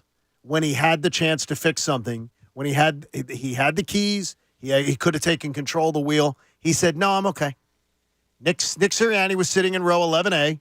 He was a pilot who was just flying with his family, and the pilot on the plane had a heart attack. And they said, "Anybody know how to fly this plane?" And Nick just sat there in 11A. Hey, it was George Costanza pretending to be He just sat there. Pretending to be an oceanographer. Well, yeah, maybe he was tired from the year before flying the plane from, Nova Scotia over to Hawaii, and he did that remarkably well. And his co-pilots were great. His co-pilots were great on that. They took a lot of that flight off his hands. Well, maybe he didn't have good co-pilots on that flight, and he said, "Nah, I'm not going to take this one." Could be. I'm not defending him. No, but it could be. But I mean, it's the idea of I don't think it was a great decision. Now he could prove me wrong again. It's funny. I dove so much into what I thought the Eagles were going to do, what Jeffrey Lurie and Howie Roseman were going to do, that I never really took the time to think of what I felt of it. I just thought of that now. Maybe I don't have any feeling about them bringing him back, good or bad. I don't know. I am not overly excited, nor am I overly disappointed that they brought him back. I don't know what I am with them. Do you think there was an overreaction at the press conference? I know it's something that you would overreaction by from the public, from media. Public. I'm sorry, my subject. Yeah. Everybody. Could there have been? Could there have been overreaction of, all right, stop, what's going on here? Look, you had two guys that sat out there that were not good. But is it a case of, man, they are still beat up over what happened over those last 7 weeks. They are still trying to find answers, and they have to move forward into finding answers for the next season. I don't know. It was a question that I put on our show sheet to ask you guys. What do you think? Because I don't have an answer here. A lot of times when I put stuff here, Dave, I have feelings. When I put stuff out there, I like to hear what you guys think. I really don't. I don't have an overwhelming thought of whether he should have stayed or went. I just don't. I've had it on coaches before. I couldn't, let's see, going back to when I first started covering the Sixers, what's his face from Rutgers? What was his Eddie name? Jordan. Eddie Jordan. I'm talking to the player. I'm like, this guy's got to go, man. These guys, they're calling me over one at a time saying I need to talk about how bad this guy is. So, yeah, I do have feelings. I honestly do. On this, I didn't. I really didn't have an overwhelming. Even after the oh, my God, I can't believe they're keeping him, or, oh, my God, he's got to go. Do you think that there was an overreaction by the fan base, media, others, and different overreactions? Because I think there were some overreactions, and I was part of it. I think there were overreactions both ways. I've tried to look back and go, okay, I said it was the worst press conference I've ever seen from a team. A long, drawn-out press conference, not a quick moment. And I thought about it, and 48 hours later, I feel the same way. That's the worst I've ever seen. Yeah, I wonder if people are like Pat, where do you sit as far as keeping Sirianni? He sits right there. You can see. I'm Yeah, in the studio, I can't bud. see him, but Yeah, I'm a little like, short. do you Look down. Did you have an overwhelming feeling he should go? He should stay? Yeah, I can't believe think what he they should go. did. I think he should go because they're in a situation now where if they succeed, then your DC will still be here in Vic Fangio. You wisely hired a guy that is not interested in becoming a head coach. He's reserved in the fact that he is a defensive coordinator. He wants to be in Philadelphia to be close to his family. The OC, though, whoever they hire, I can't say the same. And they're in a situation where Sirianni either gets fired at the end of the year and they're looking for a new head coach. And if he gets fired, then that means the season did not go well at all. And at that point, they're probably cleaning house. Or they're so successful that you're probably looking for another OC. And ideally, that loss wouldn't really matter because Sirianni, it would be his offense and he would really be the OC. And he'd kind of just be getting a guy in name only, to oversee the offense and some meetings and stuff. But it would be Sirianni's offense. It would be like when I equated it to when Brad Childress left the Eagles for the Minnesota job. It was Andy's offense. So it wasn't that big of a loss. If Jim Johnson had left Andy Reid's team, that would have been a huge loss, right? So if the OC that comes in, if he gets poached because you had a good year, that's going to be a huge loss because Nick Sirianni's proven now 2 years, all right, his first year and then last year, that when he has to run an offense or he has his fingerprints on it, it is an unmitigated disaster. How about it goes back to what do you do here? I mean, the most damning thing in that press conference was when he's asked, what do you do here? And he just simply said, I'm the head coach, and he thought that answer would suffice. You're 11-6 next year, and you win a wild card game. And you're still not, we may not be that pleased. Not good enough. And then, but they're not going to fire. They won't fire Nick Sirianni then. Well, I mean, but then he's going into a year when he's on his final year of his deal. That's not a lot of confidence. He wants to probably get re-upped, so you're gonna have to make a decision there. I don't know. How did you lose that game? Was the weakness because the offense looked like the offense I saw last year, where it was predictable as hell and it looked high schoolish? Or did you lose because you still don't have linebackers and you decided to run it back with Bradbury and Slay? And John, you were right. It didn't matter about the scheme. It was father time. And like, if you lost because of the defense, okay, fine. But if you lost because of the offense, that's a different story. That offense is loaded. Even with Jason Kelce retiring, that offense is still loaded. And there's really no excuse for them not to put up points. My buddy of mine, Dustin Fox, does afternoons in Cleveland. And it's like, Brian Johnson, what do you know about Brian Johnson? Got to get you hop on. What are you thinking about that? Because they're hearing that Brian Johnson could end up their offensive coordinator. They're not exactly thrilled with the prospect. They're a fun team. I like that Cleveland team. So do I. Yeah, and I like the job Kevin Stefanski's done and hearing some inside stories about what's going on there from his dad. I think they're a fun team. I think that's pretty cool. If I'm a Cleveland Browns fan, would I be excited over Brian Johnson coming there? Think of how they're looking at it. Oh, let's see what the Eagles did last year. Wow, they were 6 in scoring. Wow, they were 6 in total yards. Oh, okay, this guy might be all right. It's fun. Perception's weird.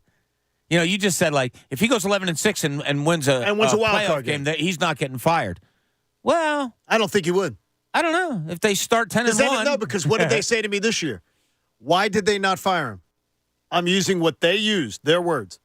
Well, he's been to the playoffs 3 years in a row. He's averaged 12 wins a year. It's really hard to find somebody who can do that. So if they go and win 11 next year and win a playoff game, he's safe. If they start 10-1 and lose 6-7 and then go into a playoff and win it, but then get trounced, I don't know. I don't think it's definitive as that. I don't.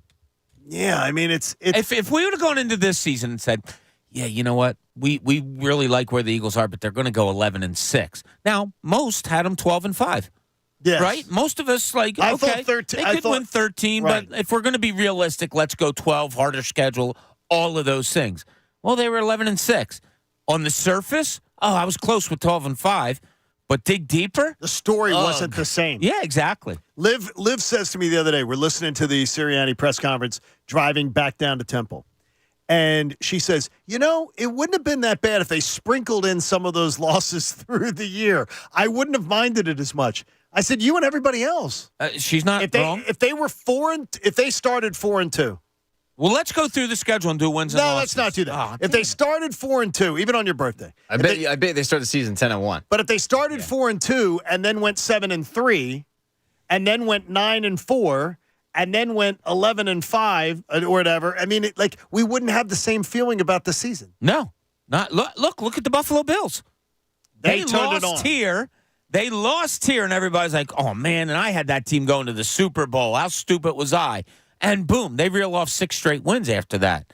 So yeah, it's just that's, and I say it all the time. That's sports, and that's what I love about it. You just don't know. I didn't love that about sports. Yeah, you didn't. Yeah. You didn't like. No, I didn't love it this 6 time. out of 7. No, that wasn't fun. I was not having fun. Well, the one thing is that, okay, you're going to have to fill me in on this. He says, our old friend Anthony is getting blamed for this, as some other hosts from the Fanatic era that said, would you give up 10 years to win the Super Bowl? Oh, I'd sign me up in blood for that. No, but he says that's why we've had the pain we've had. Come on. That's what he's saying. He's blaming it on. No. He said to blame it on the deals that were made with the devil that day is why we've been crushed. Man. We've had the crushing losses that we've had. And that means the devil ignored us for a while, because we've been trying to make that deal with the devil, and he was just leaving us on red. And I remember saying the same thing about the Phillies with the World Series of like, look, I'll take one for 10 years of Drek. And it was delayed, but I ended up getting 10 years of Drek. You did. And now it's fun again. To steal Bob's line that he just used a minute ago, that's sports. I don't think that all of a sudden, because we, quote, made a deal with the devil, that, we're in this situation. They went to the Super Bowl a year ago. Correct. A year ago, and you've laid it out a couple times in the show now. We were singing a much different tune. I mean, it was just heading a year into this ago, weekend. right. Yeah, it's not that long ago. Now, it ended up, spiraling out of control, but you figure a year before that, and what was the mood? Well, they got absolutely they got their teeth kicked in Tampa. But it was the first year. In a play, and it was the first year, and there was hope and all that, but there was such a jump up from that Tampa year to last year, right? Why can't there be a jump up again? Because if Nick Sirianni seems to have proven anything, it's with good coordinators, we're set, we're good. And you know what's going to be the thing, and it's not fair. And I'm already saying I'm going to use this, but it's not fair that I'm going to be like, well, if they win next year, it's going to lead me to believe, well, Nick Sirianni has competent people in the building that he did not hire. Yeah, I don't know if I'm ever. And he didn't hire, he didn't pick, so somebody else had to pick them for him. But they were really good. I don't know if I'll ever have confidence in Nick Sirianni at this point. I think he may have lost me also. And that's where and that's I go. not fair of either one of us, by the way. So the best point you can get to is should they have a good year next year? Is it just I don't know what he does, but they get it done. But I'm not really at that point giving him a lot of credit for it. No, but you wouldn't change it. Well, I mean, you can at that point. You can't. You can't, but that's the hard part. To me, Nick Sirianni is the housing crisis in 2008. There are cracks in the foundation. You're seeing it coming, but you're not heading it off. There's an iceberg that's going to hit with Nick Sirianni, because if he can't explain in detail what he does every single day, and his answer is just, well, I'm the head coach. Dude, you're cosplaying. You're Tony Robbins, as John would say. And nobody's saying that. And by the way, nobody is saying it because people are take it to the extreme. Nobody is saying the guy does nothing. He does things, but they're not things that are really.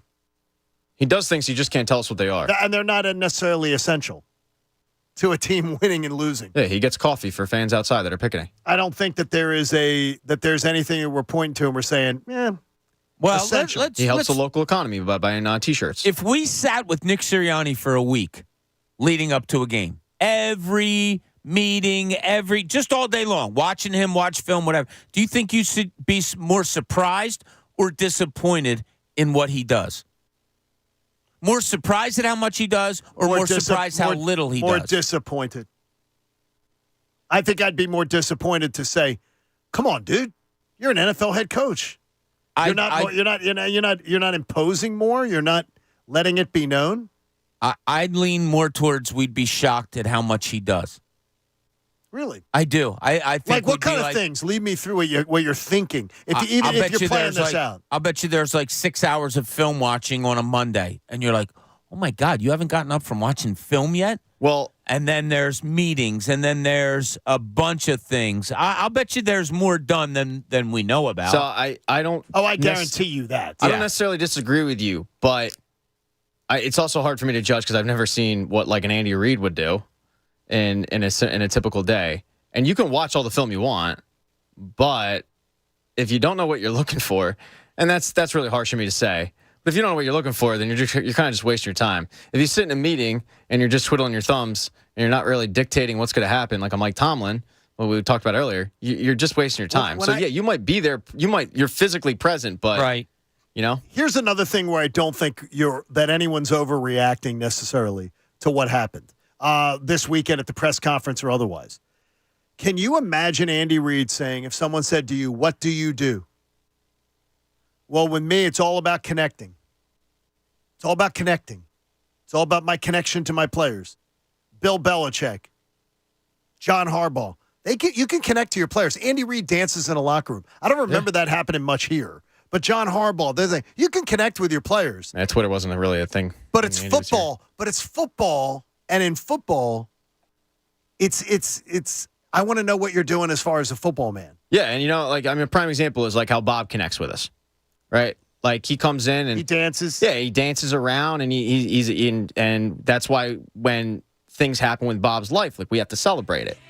And he's that's just not true. Happy birthday, Bob Cooney. Like when Bob turns 41 years old. Wow. When Bob becomes that guy, we got to celebrate it. Now, if Bob were Nick Sirianni, there we go. If Bob can't explain what he does every day, Bob's probably not getting cake. It's Bob's birthday. Bob's not getting, a pretzel tray. I like that. But because Bob connects with us every day, we want to celebrate him. This was almost. It's always good to turn 40, Andrew. That's all I can say, buddy. By the way, it was 41, almost 41. This celebration almost canceled when Bob cursed in the 6 o'clock hour. Almost. That was my birthday present to all of you, cursing on air.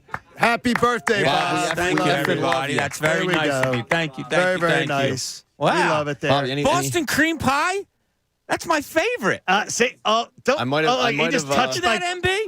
Wait, I want to take the cherry off the top. I might have had to contact a family member to find out what kind of pie MBG, baby. Bobby likes. Oh, Pat, you're so nice. That is nice. I didn't say I did it. I said I might have. I might have had That's all handled. Like Nick Sirianni might coach. So happy birthday, Bobby. We love you, bud. We love you, Bob. Happy birthday. You only got a couple more love left. You guys more. And probably 2 more years. We'll put you on the iceberg and we'll just push you out there, bud. Is that what happened? Somebody on YouTube said 75 never looked so good. I commend you for that one. Yes. That's a good line. Full disclosure, I'm 58. Wait, what year is this? 4? Oh, my God. Yeah, I am. I'm 58 today. Yes. You look damn good. I don't care how I look. Yeah. I feel, and this is a tribute to you guys also, because it's not easy getting up at 3:30 every morning. No, it sucks. Coming in and being with friends and stuff like that, I thank you guys. I feel great. I don't feel my age because apparently that's an older age, 58. But yeah, it's cool. And thank you. I don't like he doesn't like this looking stuff on at me, all. but I don't. But I do appreciate you guys. You'll so always thank be you. my favorite pop-up. I am your pop-up. Well, Don't you ever too, by the way, I ask you the one thing. Pat, when you hear Unk, someone being called Unk. Yeah. I look at it as a favorable thing. Yeah. And I have different nephews, nieces that look at it differently. Really?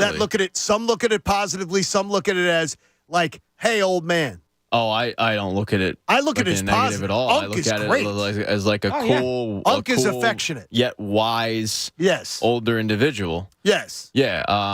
Like dweeb. Dweeb's negative. There's no good way to take dweeb. Nerd boy. Nerd boy. Dork. That's a term of affection, nerd boy. Only because some people use it towards you. So I'm going to say it's a term of a. You're just going to continue to try to get people on board with that. Yeah, right? It could work. He's trying to create something out of this.